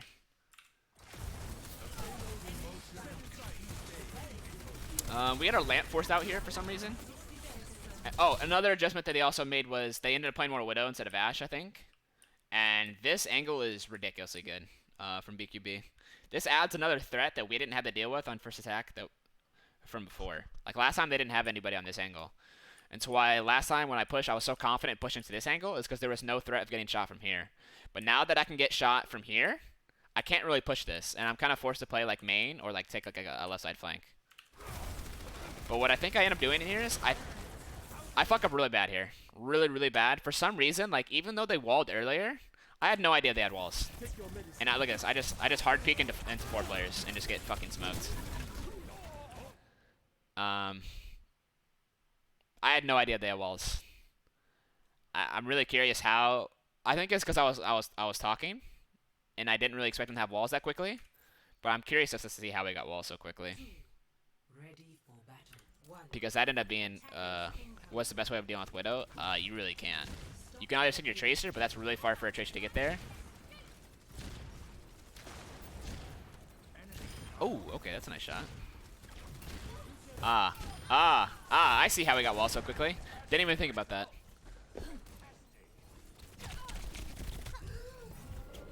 He's already at 70%, and we haven't even gotten past the bridge. I can see how we got how we got it so quickly. But yeah, that's pretty much how we got it so quickly, and it ended up hitting me pretty hard. Rate Super Sigma.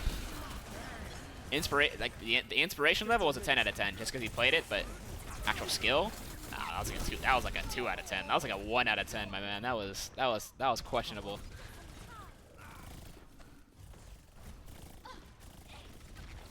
Would have been best to put a shield. See, like, why you can't really just leave, like, in the situation that I was in, why I can't just put up a shield and to block the Widow off is because if I drop here and I put a shield up in the direction to block the Widow, I just take fucking damage from 5 people main. Like, maybe I could have used the cart as LOS better. It's just not feasible, like, with the situation that I was in, to just put a shield up to block the Widow.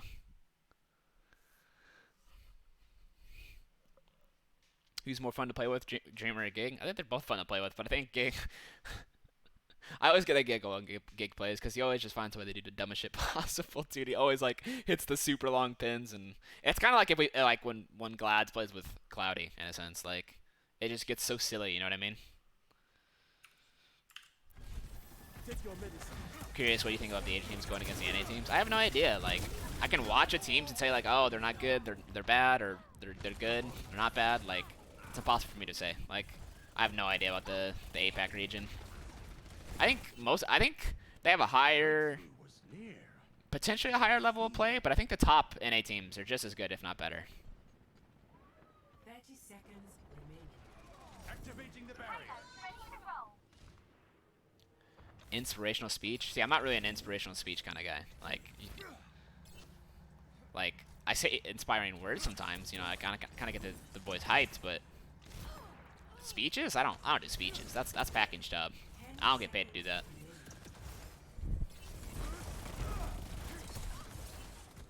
We were kind of fucked at this point. Like, I had to touch cart here, so I had to use a lot of my shield just to have the ability to touch cart, and we don't have our Widow or our Tracer. There's just no way we can win here. Like, we have no flanks, no nothing. They get just to run it down main and use all their ults. So, BQB, that crazy shot that everyone saw, so it happens. We threw away this map. Who do you think the best player in the league is? I don't know. That's such a hard question now. What I think of Onigod's debut? I thought Onigod was good. Like, people were dogging on Onigod because he's not as good as Decay, but almost nobody's as good as Decay. Like, Onigod's not going to be Decay. It was asking way too much for Onigod to perform as well as Decay. But Onigod, I think he had a good debut, in my opinion. I think Dallas Fuel as a team is just a mess. Did you ever play against Twilight? If yes, what was it like to play against him? Not in a match. I don't even know if we played against him in scrims. I have no idea. I can't answer that question. But Twilight's really good, like, regardless. Like, I played against Twilight at the beginning of the season when we played Titans, when they were still on Titans, and he was really good, so... When can we watch the replays? I have no idea. Sorry. Imagine the worst possible. Dallas Fuel is just... it's like if it, I don't know, like I'm not even gonna say it's like our team, dude. It's just like their whole like strategy is like do anything you can so Decay can play whatever he wants, do whatever he wants, and carry whatever he wants.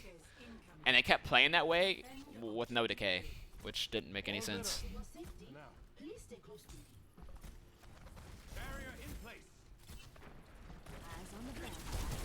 This map gave me a heart attack, dude. It gave me a heart attack. My fucking heart rate was like 150 by the end of this fucking series. Did you go into this match wanting to get payback and sort of? Nah, I said it earlier, but I'm kind of over the whole Florida fiasco. Like they cut the main offender, like they got rid of bare hands, and that's. Oh, here's another prime example of getting caught out by the way Florida Mayhem plays. I wanna showcase. Nah, I'm kind of over the whole Florida thing. It worked out for both parties realistically. Like I'm with LA Valiant. We've been playing really well, and I'm really happy here. And they have their team. I'm sure they're really happy over there. So I think it's the best for everybody.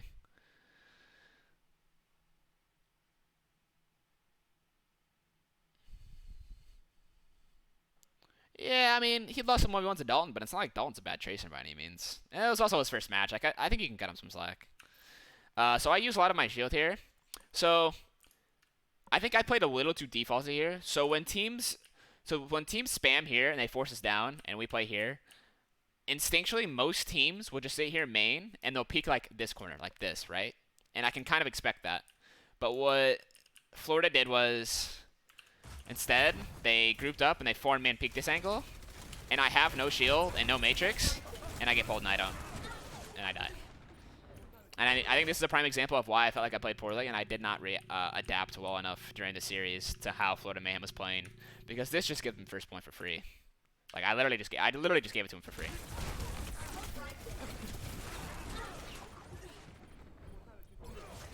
You think Dreamer was a bit too spicy with his tweet after the match? I don't think so. I don't remember what it was, but if I don't remember what it was, it probably wasn't spicy enough.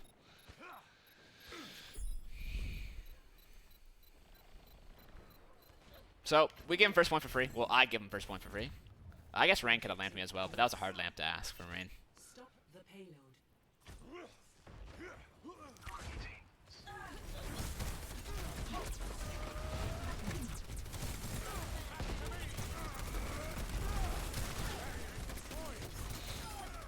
I guess some good off-angle herbs here. They got weirdly aggressive, but peeking that hallway. I don't know why. We see that teams have gotten a lot better at getting rid of Mortality Field and abusing poor placement. Oh, absolutely. I mean, I think when BAP first became meta, people were like, Immortality Field's down, we can't do anything. It's impossible, can't kill it. But now, like, you can take off angles to your Tracer, you can take off angles to your Sigma, you can just break shields and kill it. Like, there's so many things you can do to kill it most of the time. Kind of surprised with how much Widow we played, not gonna lie. Okay, so imagine you have KSP in your team, and KSP is like, so we default to Ashe, but basically KSP rule is, if you want to play Widow, or you want to play whatever the fuck you want, you play whatever the fuck you want because you're fucking KSP, and you can do whatever you want, you know what I mean? Like, and if KSP wants to play Widow, like, who on the team is going to say no? I mean, realistically, who's going to say no when he says that? Who's going to tell king-size penis no? Not me. I'm not saying no. If Yaki didn't have Orb, that man was going to get absolutely fucking pummeled. If Yaki did not have Orb, that guy would have got put in a coffin. I was actually so disappointed that he had Orb. Shit was so disgusting. Fucking Orb. Fuck. Do you think Adam's out here? I think Adam's really good, but I have no idea. Oh, how did I die here? I remember asking my team for help, but I don't remember the situation on why I couldn't get helped here. Okay. Yeah, this is another situation where I got maybe a little too cocky staying here as long as I did.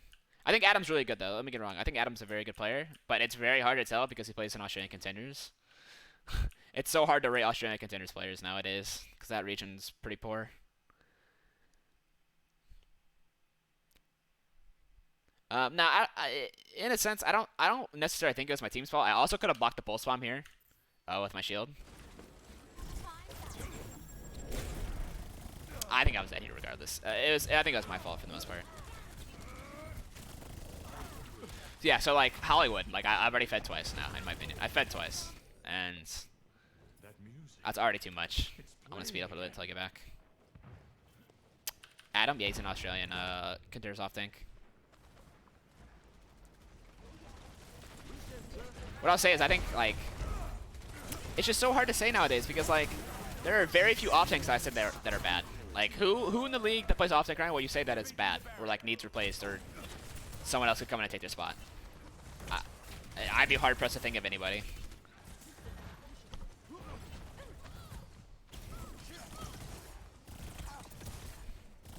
Yeah, you can replace me, that's true. I mean, with all the Australian coaches, wouldn't surprise me if they replaced me with an Australian contender thing. No, Elsa. And at the same time, it's like, yeah, you can maybe make those arguments, but like, both those teams are such a disaster. It's like, I guess Chengdu's not really, I don't know. Actually, yeah, I guess.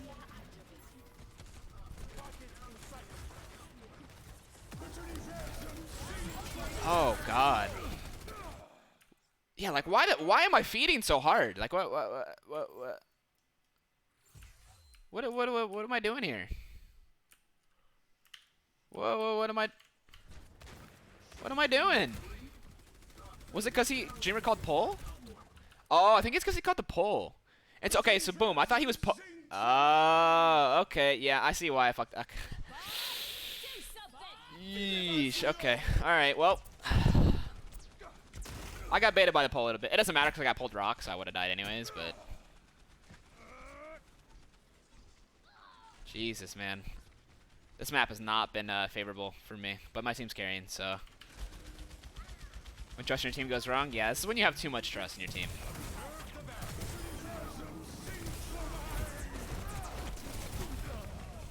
That's fine. I'll take a solo flux and their whole team rushing me for my team getting positioning. Yeah, so far I played absolutely abysmally this map. King size penis and creamer, yes sir. What do they call me in Nevash? They call me monster cock gravy. Is that what they called me? I love it. I now want to be referred to as monster cock gravy all the time, please. Thank you.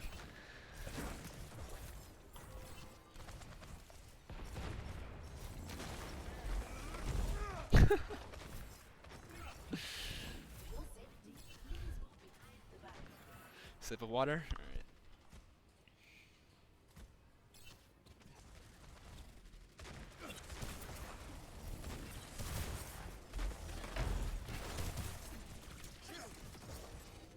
Ah, Thursday. I just think it's funny. Wait, did I block that pulse? Hold up. Hold the phone here, folks. Did I block this pulse? Time's up.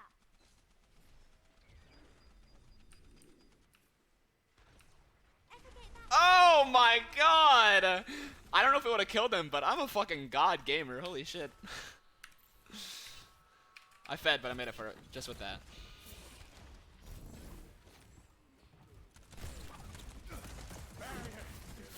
No, see, so Lasho's sex big dick and Shaxx is Shax's big dick.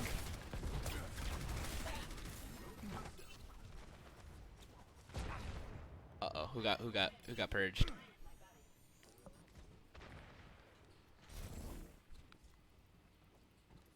Back to me.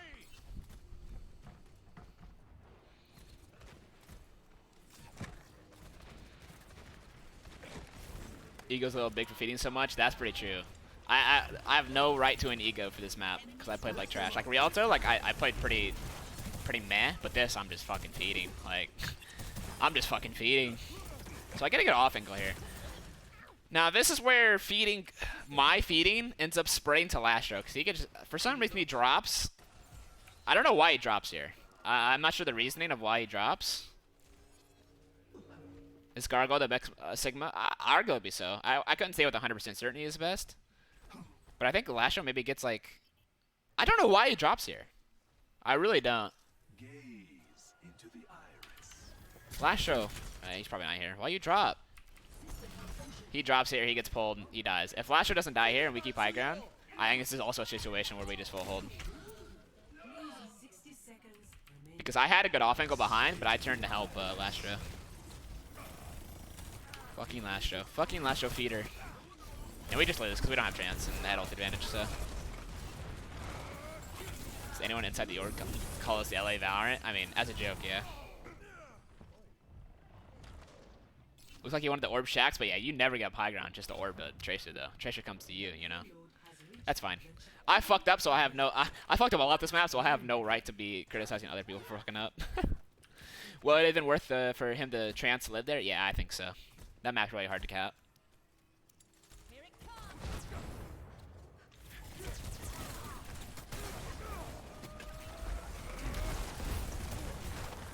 No shield, no matrix. Stacks a good shit. Still good stick. This is really good. This helps us. Last show win trading. Yep, typical last show behavior. Yaki gets a really sneaky. See what the brain? That's crazy. Oh! Nice, I live.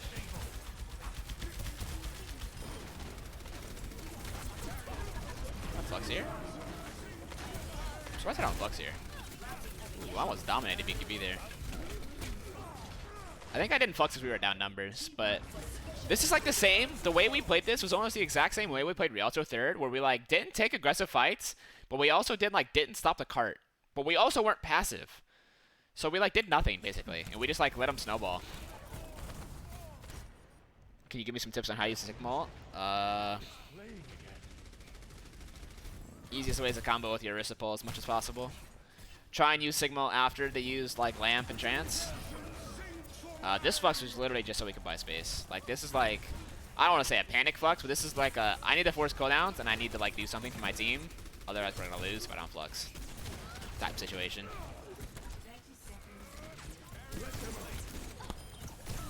These kind of mistakes are almost a possible spot. Yeah, especially with how like how they spectate the games. Dude, at this point, I was getting so fucking sick of getting stuck, and I don't know how I did not get healed here. If this was scrims, I'm not gonna lie, I would have been a little upset. I would have made some noises. I don't know how I didn't get healed here, but.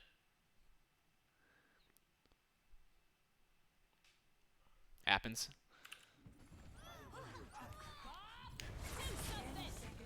I'm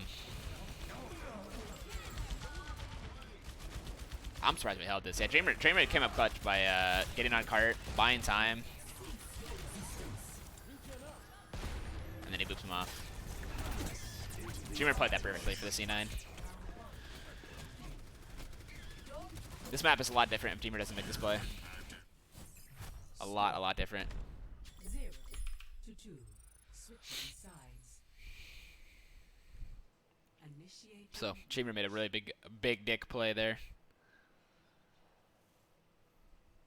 Yeah, Yaki was on my ass with the pulses. That's what good tracers do though. Like good tracers, like in their downtime, make sure Sigmas can't do whatever they want, and they sit on them and they use their pulses for Sigmas, like, because it's really hard to like use Flux or not Flux, Matrix to eat pulse bombs, because it's not like Diva Matrix where you get multiple tries. You get one try. You Matrix, and if you don't eat the pulse bomb, then you're screwed.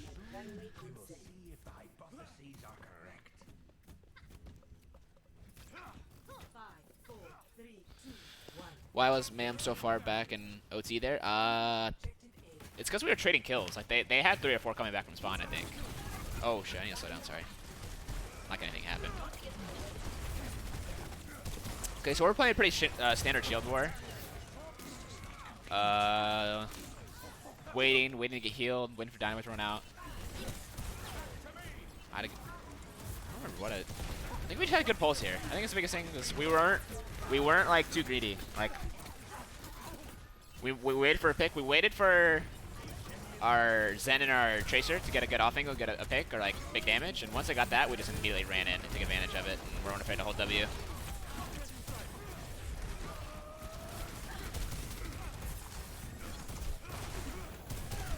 Thanks, Mander, man.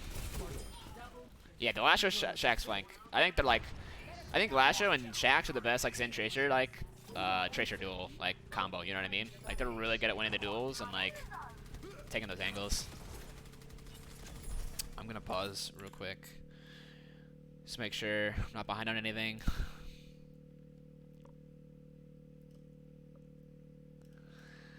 All right, let's go back.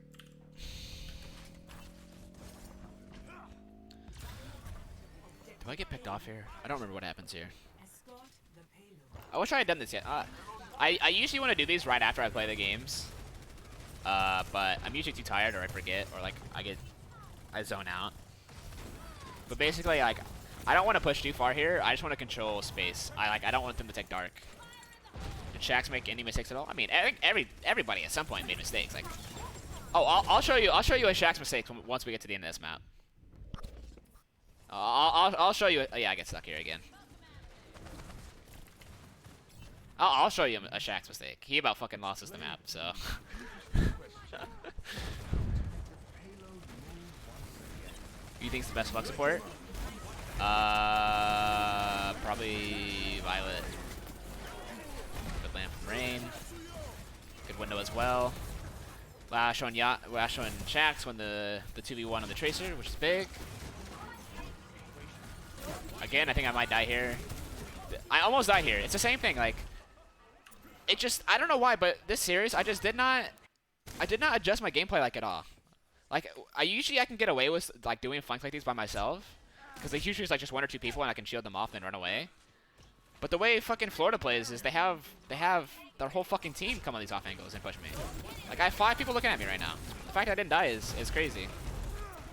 But we get a good bob from Kai, and then a big sick from Shaxx, and like, this is so big to continue our snowball.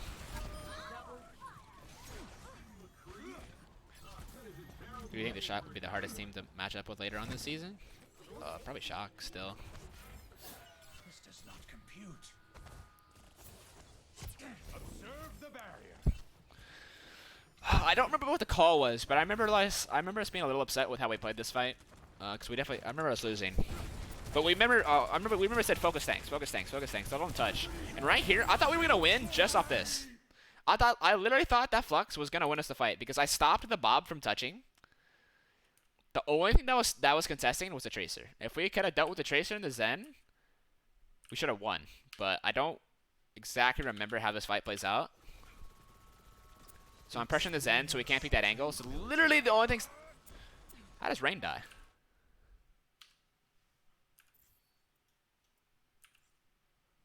This is how we lose. What is that melody? He's 200 HP and he's in a good spot. Is it the Zen? Why did he shift? No Sag? Should we enable Sag right now? Was it on Better Twitch TV? Better TTV. Is it on Sag? BTTV. Add to channel. Alright, boom. Added to the channel. Refresh, maybe.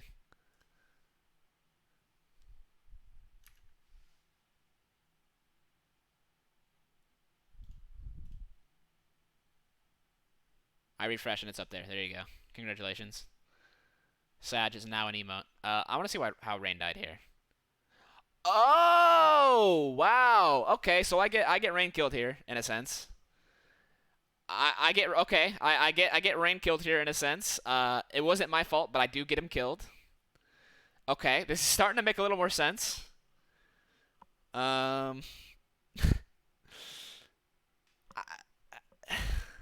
mean, it's still kind of his fault. I mean, come on. It still was kind of his fault. He shifted nothing. He used his shift for nothing. We're trancing. Nah, this isn't my fault. We called we were going to pull Flux. I pulled Flux. He's just in a bad spot. I understand why he died now, though. No. I'm not throwing. No, don't put this on me, chat. I've been flaming myself the whole day, and this was a good play.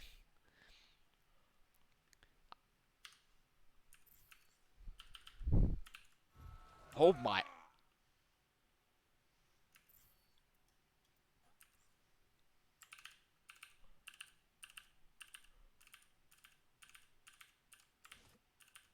Oh, it's not. Regen burst activated. I want to see where he gets. Yo! Regen burst. Where does he go?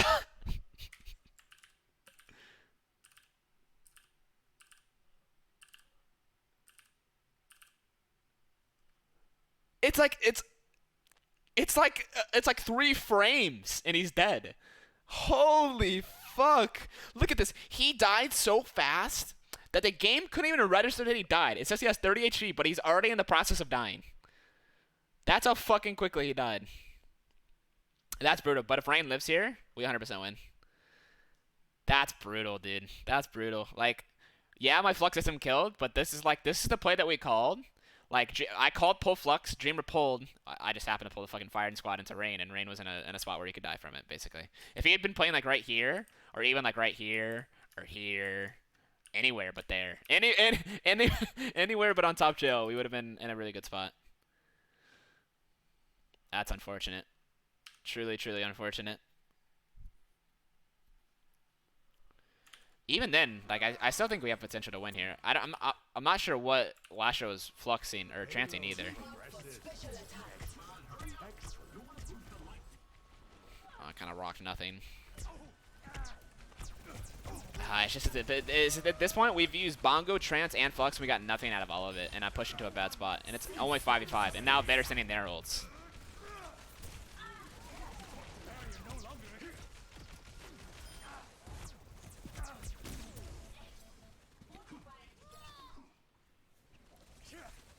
No, I mean, his position in the context of, like, a normal fight was fine, but the context of what we're pulling fluxing their entire team into his face, like, he needs to be aware of that, you know?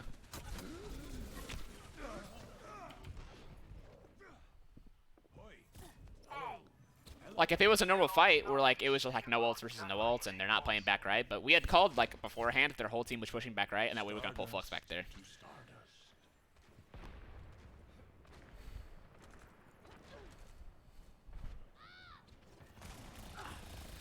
This is where we got a little lazy, I think, and we started getting a little upset. Not upset, but like we want to get faster. We want to go faster, faster, faster, get across faster, get the fights faster because we had gotten hold on a rough spot. So I think KSB peaks and dies, and I think Lasho dies next.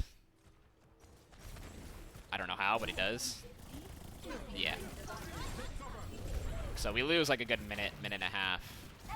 Probably just staggering. Not a minute and a half. Arguably maybe like 45 seconds to a minute.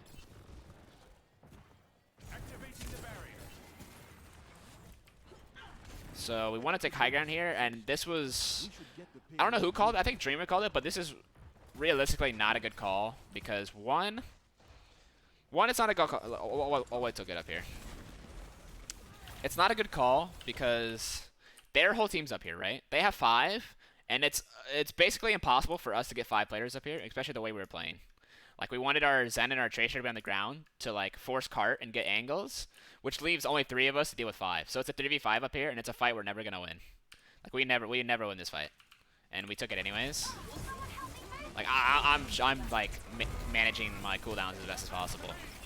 But there's literally just nothing we can do. We have to rely on our DPS really hard here to make, like, some miracle plays, and that's not how we should always be playing. I also think Rain's lamp dies here. No, he gets pulled out of the lamp. Why not take 5v5? Because we're also playing Widow. Like, they have more of an advantage taking Shield Wars with Ashe. They have the Dynamite, and they have more spam damage, and they have Bob. Our comp relies more on the picks from the DPS, the Widow and Tracer picks. It just realistically wasn't a good call as a team.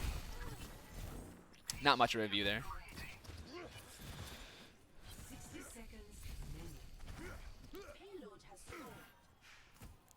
No one can hide from my sight. So we cross this time. We make sure we get both shields up. No one gets picked. We get across. And I think we just peek bottom right. I think this is a good call from us to just peek bottom right. Because it forces, if we peek like this, if they want to pressure us, their entire team has to peek like right here. They can't really get any off angles, right? They have to peek the shield like this, and it's really easy for us to matrix and put a shield up and put a lot of damage to their shields as well. So I think this push was good from us. So now they're forced to drop because they can't sit up there if we push the cart. And now we kind of get the... That was a bad matrix from me. I should have died here, realistically. But now we kind of get to take angles around Saloon, regroup, and they're forced to play weird angles. We have all the map control when they have to play like this, which ends up getting us the win. So realistically, like Hollywood, so far, The defense was a lot of my fault getting picked and other people getting picked, but the attack has just been like bad macro calls as a team. Yeah, holiday, exactly. Like, our Tracer forces the cart while our team sends to the ground, and we make them take angles while we push the cart and take all the map.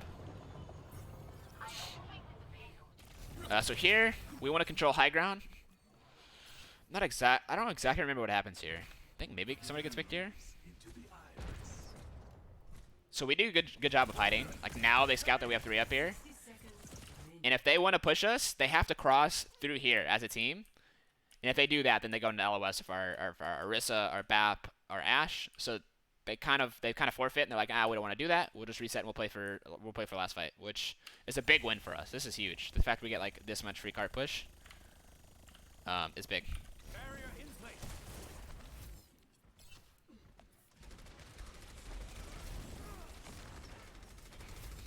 How we play this fight, I don't remember. Oh, I actually think we played this pretty well. So we window first. See, like, I don't really see what gets to happen when we're doing stuff main because I'm up here. Like, I literally can't see what's happening. Does he put the window on the cart? No. Yeah, that window could have been better. We could have waited a little longer for the window. But we have a really good call here. We call for pull pulse and then flux after, I believe. So I'm dropping so I can get a good LOS of what's happening. KSP dies, which is whatever in the grand scheme of things. We pull pulse, I flux. We get in. We're not scared. We're down to 1. We're still not scared. We want to push in.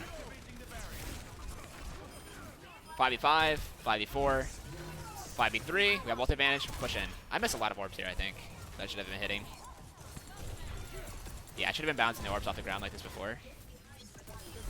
And this is where the fucking show starts getting a little wacky. Little wacky. Things are getting a little wonky around here. So at this point, we're just it's Lucio, Sigma, kill the Sigma. I'm like, kill the Sigma. Sigma dies. But we lose Rain. And shit just gets so fucking funky here, man. They trance and they bob. And I think at this point, I knew if we didn't kill Bob, we stood no chance because Bob will just last forever and we'll get. So I was screaming, Bob, kill Bob. I didn't care if I died for it. Bob had to die. That was the only way we were gonna win. And I just left it to my team. I sacrificed myself. I was like, okay, I'll kill the Bob and I'll die for it, just to see what, you know. And things get a little wacky. The fact Gargoyle whiffs the flux here is very favorable for us. I think if he had flux on the last show, this would have been a lot different, maybe. But this fight fucking gets crazy, man. And then KSP's back with Widow, and he just starts fucking tapping heads like he usually does, and we win the map. That fight was literally the longest moment ever from our perspective. Think about me. Think about being a player here that dies in this fight, and I have to sit here and I have to watch my teammates' POVs while I'm dead. That shit was, dude. My heart was pounding. Who's better, Shock or Fusion? Probably Shock. I don't think there's really an argument to be made that Fusion's better. I think Fusion's had an easier schedule. I think Shock is just the more well-rounded team, in my opinion. Not to say Fusion's bad, though. I just think I have a lot of respect for Shock. Did I talk about Shaq's mistake? Oh, I didn't. I didn't talk about Shaq's mistake. That was earlier. Where is it at? Yeah, here we go. So, let's slow this down a little bit. Where's Yaki? Yaki. Okay. So Yaki decides to pull out his schlong and fucking stick Shaxx, which is incredible in its own right. And Shaxx, I think Shaxx's idea was that he wanted to blink recall, or like to blink and kill the Tracer with the pulse. Look, he's looking at him. And he misses the Tracer and he hits the Lashno instead. This is what makes this so hard. Yaki made a huge play, a yucky play, as some would say. But Shaxx made it worse by killing Lashno. Because if we had Discord Orb, this wouldn't even been close, in my opinion. Like, this fight wouldn't even been close. We had KSP back. If we just had Discord and KSP shooting things, there's no way this would have been as close as it was. But instead, it ended up being really close. And obviously we can just watch from my POV, I guess.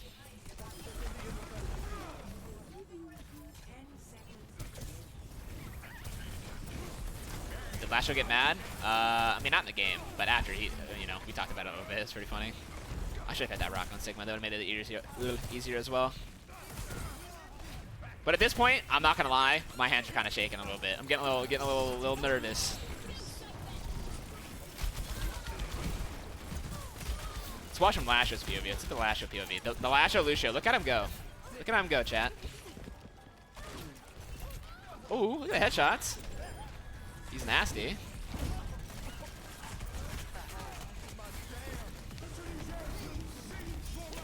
Skirts out of there with the speed. Goes back on heals. 30 HP, 40 HP. And we just clutch up from this point. No one can hide from my Not too bad. And this is just a brutal fucking loss for the Mayhem. Like, I think at this point we had pretty much, not to say we had pretty much won the series, but we were really confident in Hanamura. Like, we've always been good at this map. So we were really confident into this match that we had a good chance at winning. And I think our confidence kind of showed going into the attack.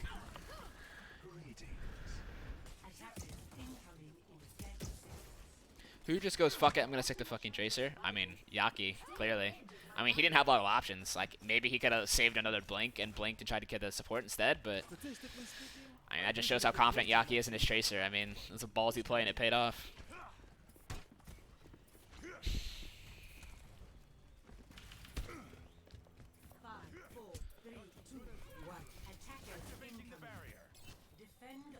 Did Lasho get... Yeah, Lasho was walled him up after, but... So here we're just kind of scouting. We kind of expected Mayhem to play a little more May on May maps. Like, I think... I was expecting at least, like, Ash May here. So we were just making sure they didn't have May. They had nothing on the left. So we felt really confident taking, like, the right side of the map here and taking the fight to him. And when we go on the right side of the map here, basically, that allows Kai... KSP to know that like the left side of the map's completely clear. Like we had scouted where the Tracer was. Shax had called the info. Where's KSP? That allows him to sit up here and he knows the only thing he has to worry about is this angle. He just has to look on this section of the map. And I mean he just has a killer angle here. Like you can't ask for a much better Widow angle. I mean look at this. And he's good enough to hit those shots and he's gonna hit those shots like 10 out of 10 times. So this is where Florida's playstyle kind of comes to bite them in the ass, I would say a little bit. I mean, Lasho gets a big headshot on Yaki. I'm just making sure they're not hitting us from behind since we have picks. And now that we have picks, I'm allowed to play like this. Like, I can push out the off angle here, force the Ash rack. He's not in the fight, so it's basically like a 6v3, bottom right. Kill a lamp, push in, clean up the fight. Lasho was mad I didn't push in, but fuck Lasho.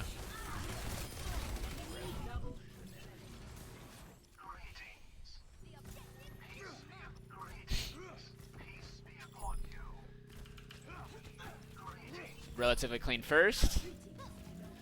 And I think this is where we had some of our best macro play in terms of just like having a single ult and using the map rotations to our advantage. So we go up here, and the plan was buy time for our Widow top right to get an angle, and then peek bridge. So they were forced to drop from bottom right? So we go 3, 2, 1, peek right side, look for full rock. I have no shield, I use my Matrix. And right here, we had noticed that we were like, okay, push top right. And Rain makes a really big play here, where he gets a really quick, he gets a window down here really quickly, and he gets a lamp down. A better lamp than Chris. I dodge rock, we get good lamp, good window, and so now that shield breaks, we get to fire through this lamp and do tons of damage. Like this pull right here. They have no lamp, I get to shoot through a fucking Matrix, other people get to shoot through a Matrix, and I just push forward, and they just get absolutely steamrolled.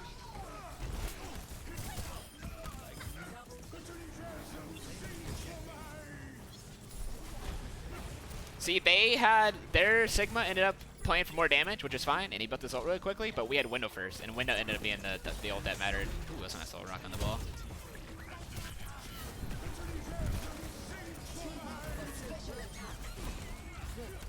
And we just gotta... That was an alright flux, you know? It just made him C9 while we cleared everything off point. There's basically no way we were losing with how many ults we had. And 3 spawns. So we had a really good attack. Oh, I don't know. I don't know what people got timed out for. I wasn't paying attention. So at this point, we're all feeling really good. We're like, I think at this point, I'm telling my team like, yo, I was like screaming, I was like, let's go, and then I'm like, okay, guys, like, I know we have 5 minutes on the clock, but let's just make sure we have a good defense. We don't get too cocky, and we've cleared out the map, finished the map. Was this the fastest time on this map? Nah, I think there's been like 6-minute time banks in this map. It's really hard to set speed records and spam mirrors because the comps are so slow. Is that no? It's added. From on my screen, Sag is added. A lovely day for field research. Maybe refresh. Hello. Is Sag added for everybody else? Please 5, 4, 3, 2, 1. Attackers incoming. In place. Defend objective So I do this. Go back real quick. So I do this window jump because it allows me to peek the right side, and 5. especially on this map, a lot of teams end up running sim strats. So I want to be able to scout and see if they're playing like default comps as soon as possible. Like I want to be able to scout. So this allows me to see the right side of the map completely. And I saw Sigma. So like usually when you see Sigma, you don't have to worry too much about sim comps. But now that I know they're not running anything crazy, I can sit in default. And normally I would opt to sit here. But because their team is playing so heavy on the left side, and they're basically planning to spam me and whoever's on the top of the dojo, KSP, I opt to play more like towards down the stairs here to break LOS. It still allows me to get an off angle, but it makes them commit. They have to commit really hard, basically, to push me out. This was a really fucking nutty shield, by the way, when I threw this shit. This shit was absolutely fucking disgusting. I think it ended up saving KSP. It ended up saving KSP, I believe, from the rock. I don't know if he would have died. But he gets pull rocked up here, and I end up throwing a shield, and I think it blocks the rock.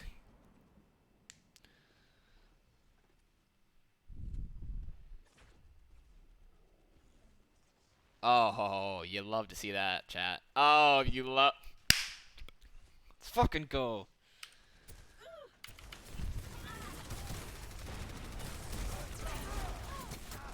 Now this was interesting. I almost died here, and I think this was what really good from what Florida did, because basically this forced me, like, granted I was 300 and something HP, but I had like no shield. Oh wait, this might have been a different fight. Okay, this is the good fight. This is the good fight where they end up all going bottom left. This is a fucking girthy off angle. Look how much ult I get like off a left click here. I mean, I get like 40% of my ult in 2 left clicks. And now I force lamp. Now I have three people looking at me while I have extra health and we have our lamp up. Like, I'm doing so much on this off angle here. Granted, Lasho feeds, because, you know, Lasho's Lasho, but I'm doing big damage here. I think I get the next click, I get like another 12% on my ult. Yeah, like I'm at 80. I'm building ult so quickly here. I think we get a pick on that Ash here.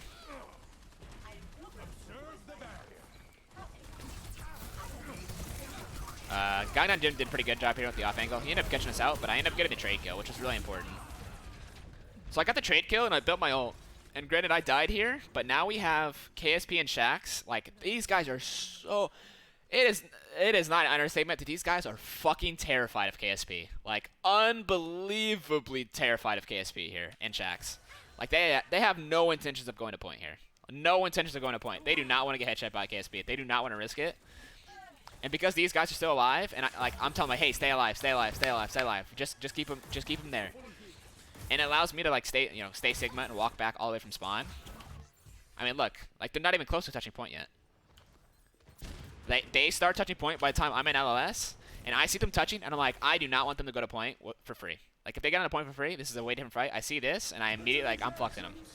And if I don't kill him here, I force lamp. I do a lot of damage, and it allows our team to get in a better position. Is Sig broken? I don't know if I'd use the word broken, but he's really strong. Yeah. He's definitely the strongest off tank in the game right now. But basically that flux keeps him in place. We get to push them all the way into the corner, and once their whole team's in this corner, and we have KSP behind them in an off angle, and we get these big pulls and big matrix, like they have no chance of winning. I don't even know if we needed to bongo here realistically, but I think bongoing just to be safe was fine. I ended up dying, but it's whatever. You think that was a good play by Florida, or should they have pushed it? I think they should have taken the risk. Okay, this is where we fuck up here. Gargoyle ends up like fucking shitting on me. He kills me, which was inevitable, I feel like. They should have pushed a point earlier, in my opinion. So I died at Gargoyle, which is, you know, it's gonna happen, like, you know, with the way we pushed in. But he ends up killing Shax here, which is fucking crazy. The fact he kills Shax. Oh, Dreamer. Oh, fuck, he got out of range from melee. Ooh, and yeah, I think Dreamer dies here. Yeah, Dreamer dies here. Yo, I was, at this point, I was screaming, yo, help Dreamer, help Dreamer, help Dreamer, help Dreamer, help Dreamer. And then, yeah, this happened. And he ends up killing 3 people. And that alone wins him the point. Because at this point, now all we have is supports and Kai alive, and that's not enough pressure. And they get their Tracer up to pressure KSP. We just have no chance of winning at this point. We try and pull it back with a window, but they bongo, and it's just over from here. When it's the next time we play Overwatch League? Next week. Versus Paris. I almost have another ult. That's kind of crazy.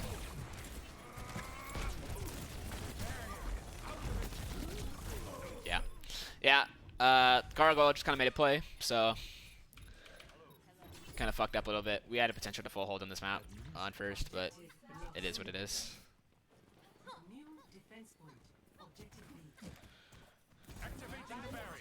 So we're waiting, and then, I mean, KSP just single-handedly wins us, like, a minute of time here, I believe. I don't know what Chris was doing here, but he's walking in a straight line versus KSP, just showing this man no respect, and that's, you just can't do that. You just can't do that. He's gonna kill you every time.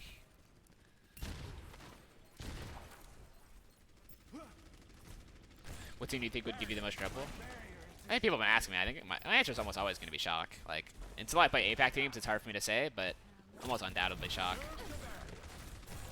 They're just such a versatile team. They can play anything, and they're always good at everything. So, while I think we could beat Shock, they're the hardest team to beat, in my opinion. Because they're so well-rounded, they can play anything.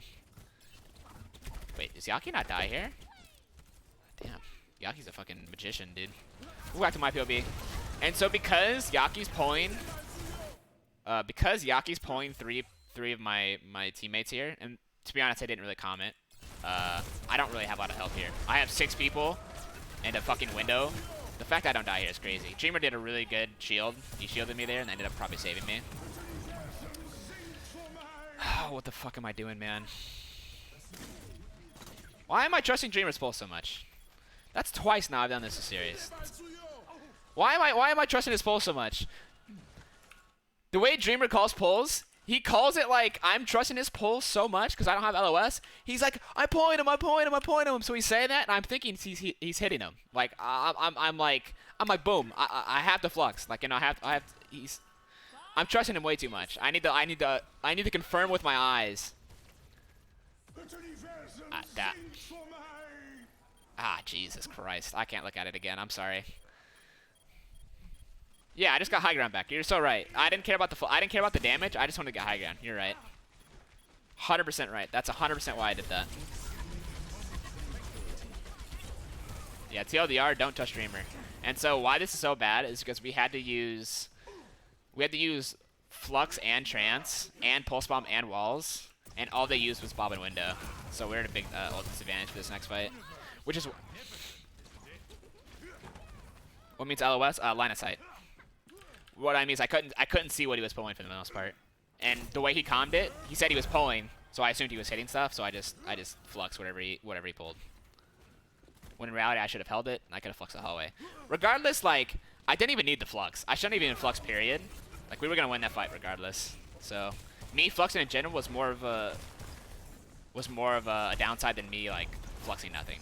Just the flux itself, even if I hit people, was bad. So. For now, I know they have big ult advantage.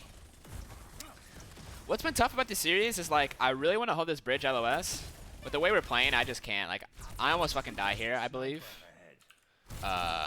Just because I have 6 people peeking me right now. 5 or 6. And I get pole rocked. Rain has a good lamp, though. It's so tough because if your signal holds top left, we can do what they did or what we did on our attack and just hard peek bridge. So you want to be able to take bridge control. But instead, we play slow, we get out their lamp, we play for trades instead. And me and Rain end up playing main. And basically we want to buy as much time as possible because there's a minute and 20 on the clock, right? So, and now instead of playing to like hold and get 0, right, like winning the game right here, we're basically playing like for time. Because we're at such a disadvantage on ults, such a disadvantage on positioning, we want to make this fight last as long as possible. So I'm just here, I am just distracting him. And here's a little cool jump for Sigma players as well. You can jump back into this window with your left click.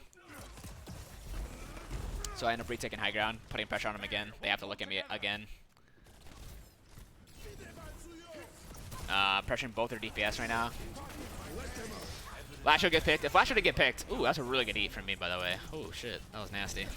So I'm zoning both their DPS right now, and we lose our duels here, which happens sometimes.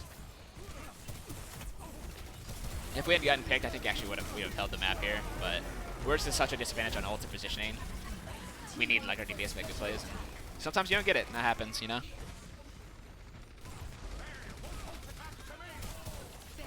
We just had no way of winning. We just didn't win any of our 1v1s, unfortunately. And that happens sometimes.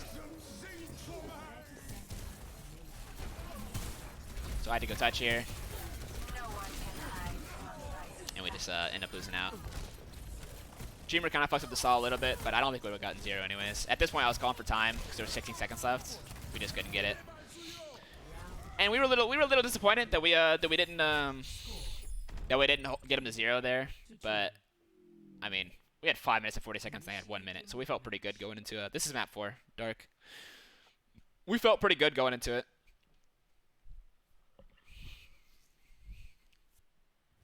There is no obligation for the universe to make sense to you.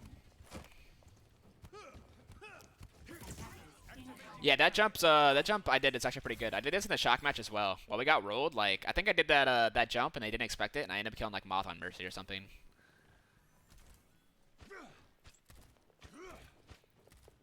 I'll see if I can find that match after this.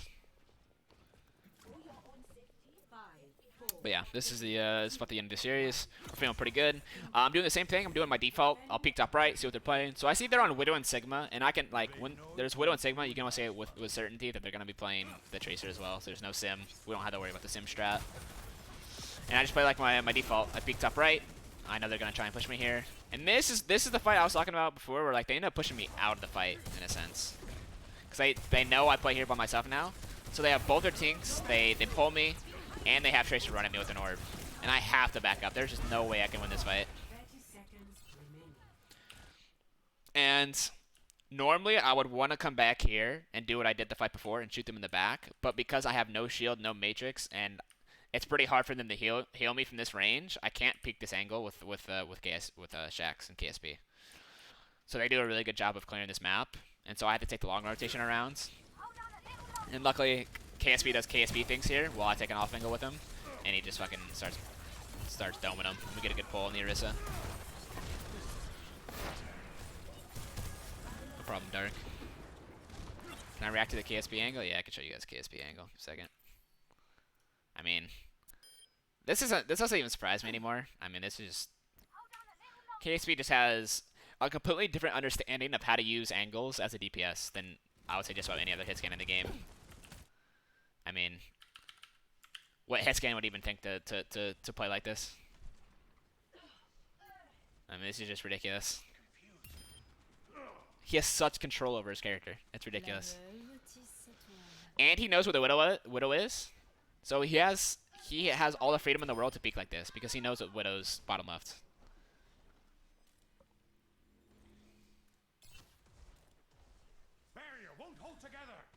I mean, this is just Kai. When people get so surprised when he does this, and I've been playing with him for so long, he's been doing this for like half a year in my scrims now, nothing surprises me anymore. Genuinely nothing. Now listen here, I'm going to have a little gripe in my team here. Okay? So, we're sitting here. We had gotten 2 picks. There's 10 seconds on the clock, and we knew Sigma and Tracer here by themselves. And everyone on the team said, okay, we're going to push out Sigma and Tracer. Let's watch how this plays out. Everybody said we're going to push out Sigma and Tracer. So I'm pushing Sigma Tracer. I'm pushing them. I'm waiting for my team. Waiting for my team. Okay. They're here. They're pushing now. Where the fuck is my team? literally everybody said push Sigma, and they didn't tell me they weren't pushing. Nobody said they weren't pushing. So me and Shax are forced to take a 2v2, and because I'm in a bad spot, I'm gonna lose it. I get left out to dry big time here, and it looks like I'm a feeder, but this one was actually not my fault.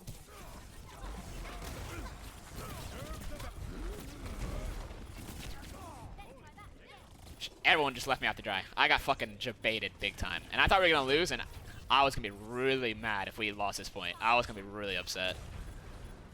But luckily, I think Shax ended up stalling for a really long time. He makes up for it. Kills Yaki as well. Nice, and he kills Yaki. Oh, hit him, Rain. Nice.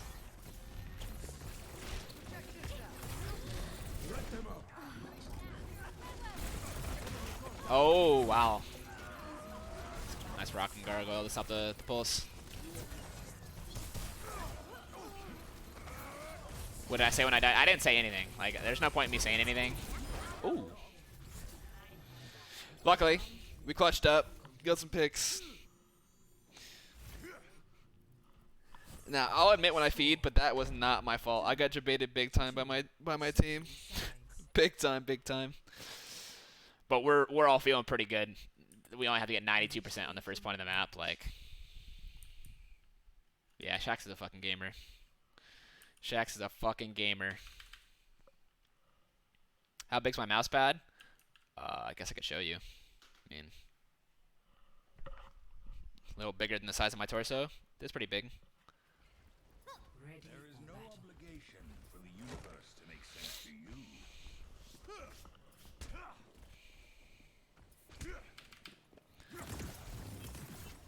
Attackers incoming in 30 seconds. I mean, we felt pretty good, and I think we felt like we had, like, in my mind, we had locked up the victory. I'll show the exact moment where I kind of decided that we had won the map already. Obviously, you don't want to get too cocky, but once I realized that they were playing the 5-6 man on shield again, I was like, why? This is where I felt like Mayhem fell behind. Like, they have good players, but they were so stuck onto the way they play the game that we had learned how to take advantage of by the time of this series. I mean, we're just taking so much map. And I didn't have a good matrix, and we still took so much fucking space. Denying the off angle, and then they try and make a play through, and I don't know what Gangnam Jim does here. He gets a little creative, and at this point, I knew he'd won. I mean, we were pounding him. And right here, I start singing "We Are the Champions" because, I mean,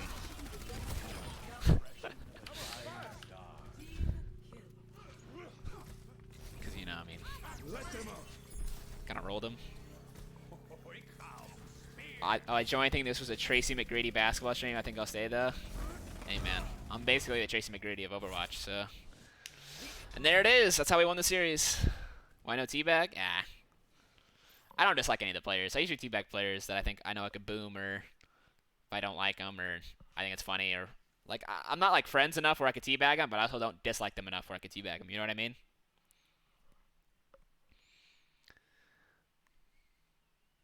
You know what I mean? And that's that. That's the series. I'll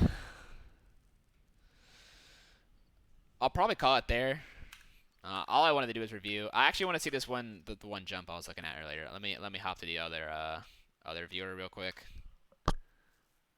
It was a good game. It was fun to play.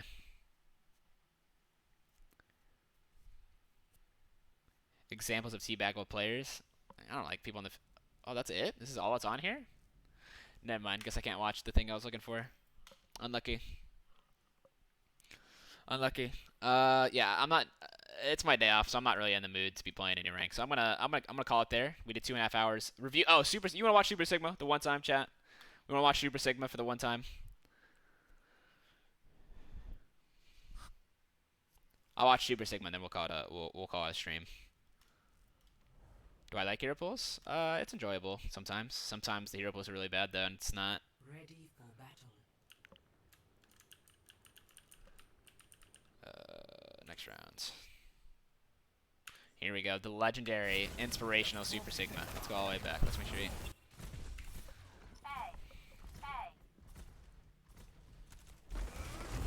Okay, so I don't know about rocking across the map, but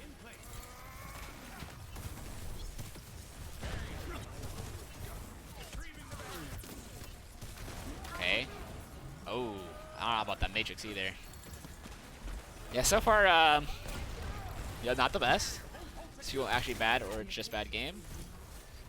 I mean, they're definitely a mess. I don't think it's just one game. I think they'll struggle next game too if they do the same thing they did. Okay, I don't know about... He's 0 for 3 on the rocks, but that's okay. Activating the barrier. Barrier's about to break. Questionable so far, but still win because, you know, it's Shock versus Washington. Didn't Super still statistically do better than Janu? I have no idea. So right now he's doing fine. He's playing the off angle, sitting there, spamming. It's whatever. This is all.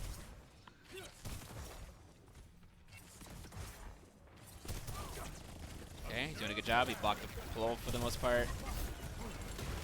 Oh man. Okay, Violet bailed him out. Wait.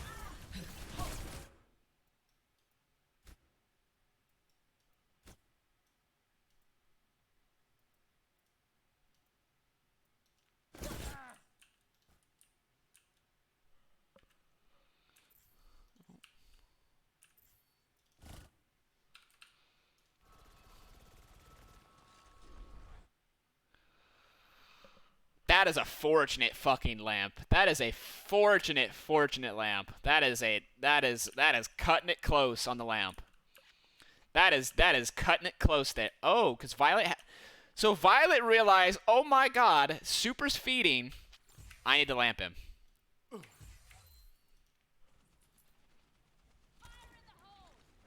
Look at this. His fucking Spidey senses were tingling. Get in here. Barrier is out of... Good Lord. I mean, what more can you say?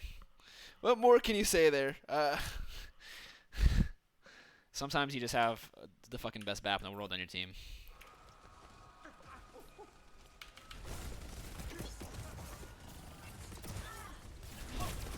Yeah, it still looks like he's gonna die. Okay. Sometimes the best BAP in the world is not enough to save your feed.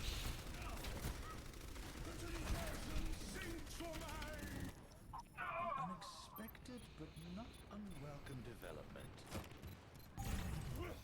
Observe the barrier. My ultimate is Violet's babysitter reflexes went off and you need to save Super. Yep, that's exactly what happened.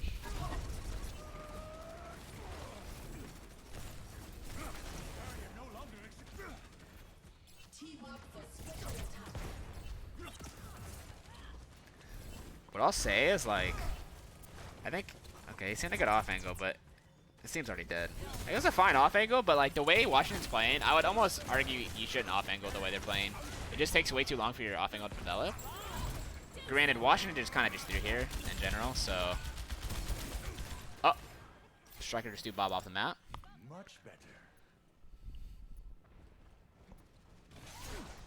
On the objective. Gather at this position.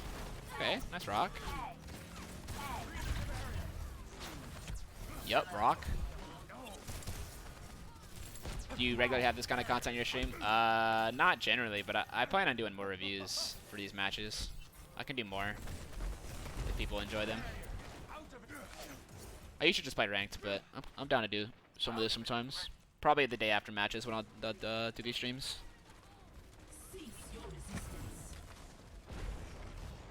It's just like he's having so low impact by just sitting on the right here and off angling the entire time. Like he's just doing nothing. His shield's doing nothing. Matrix is doing nothing.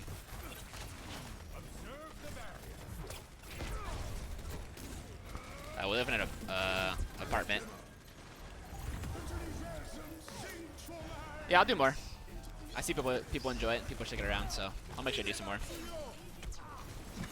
Oh my God, Super is just so confident when he goes for that Tracer. Johnny with Flux. Is Paris gonna be the same skill as Florida? I think Florida's better than Paris.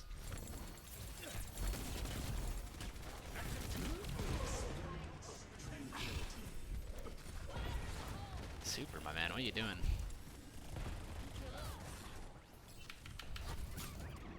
teammates on the ball. And that's that. Oh. And now he's at it. And that's Super Sigma. True, yeah, inspirational. That was inspirational. I'll give him that. That was truly inspirational. You think Widow needs a nerf? No, I don't think so. They already nerfed her one-shot kill timing, right? I don't think so.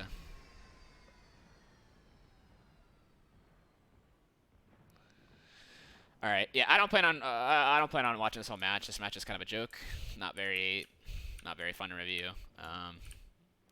And I want to enjoy the rest of my off day, so I'm gonna find somebody to host. I think real quick. 5, 4, 3, See if I can find somebody. 1. Any Overwatch streamers? 3. There's Clone Man. What's Jaws doing? Agilities.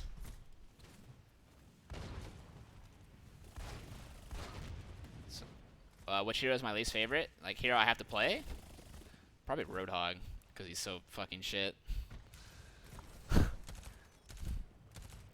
Alright, we're gonna host... Who are we gonna host? Moth gives me host, so let's return the love. Let's hit Moth OW with the host, huh? Hope you have a good rest of your day. Hope you enjoy the stream. I'll try and do some more review streams the day after matches and on off days. So yeah, hope you have a good rest of your night, and I will see you guys later.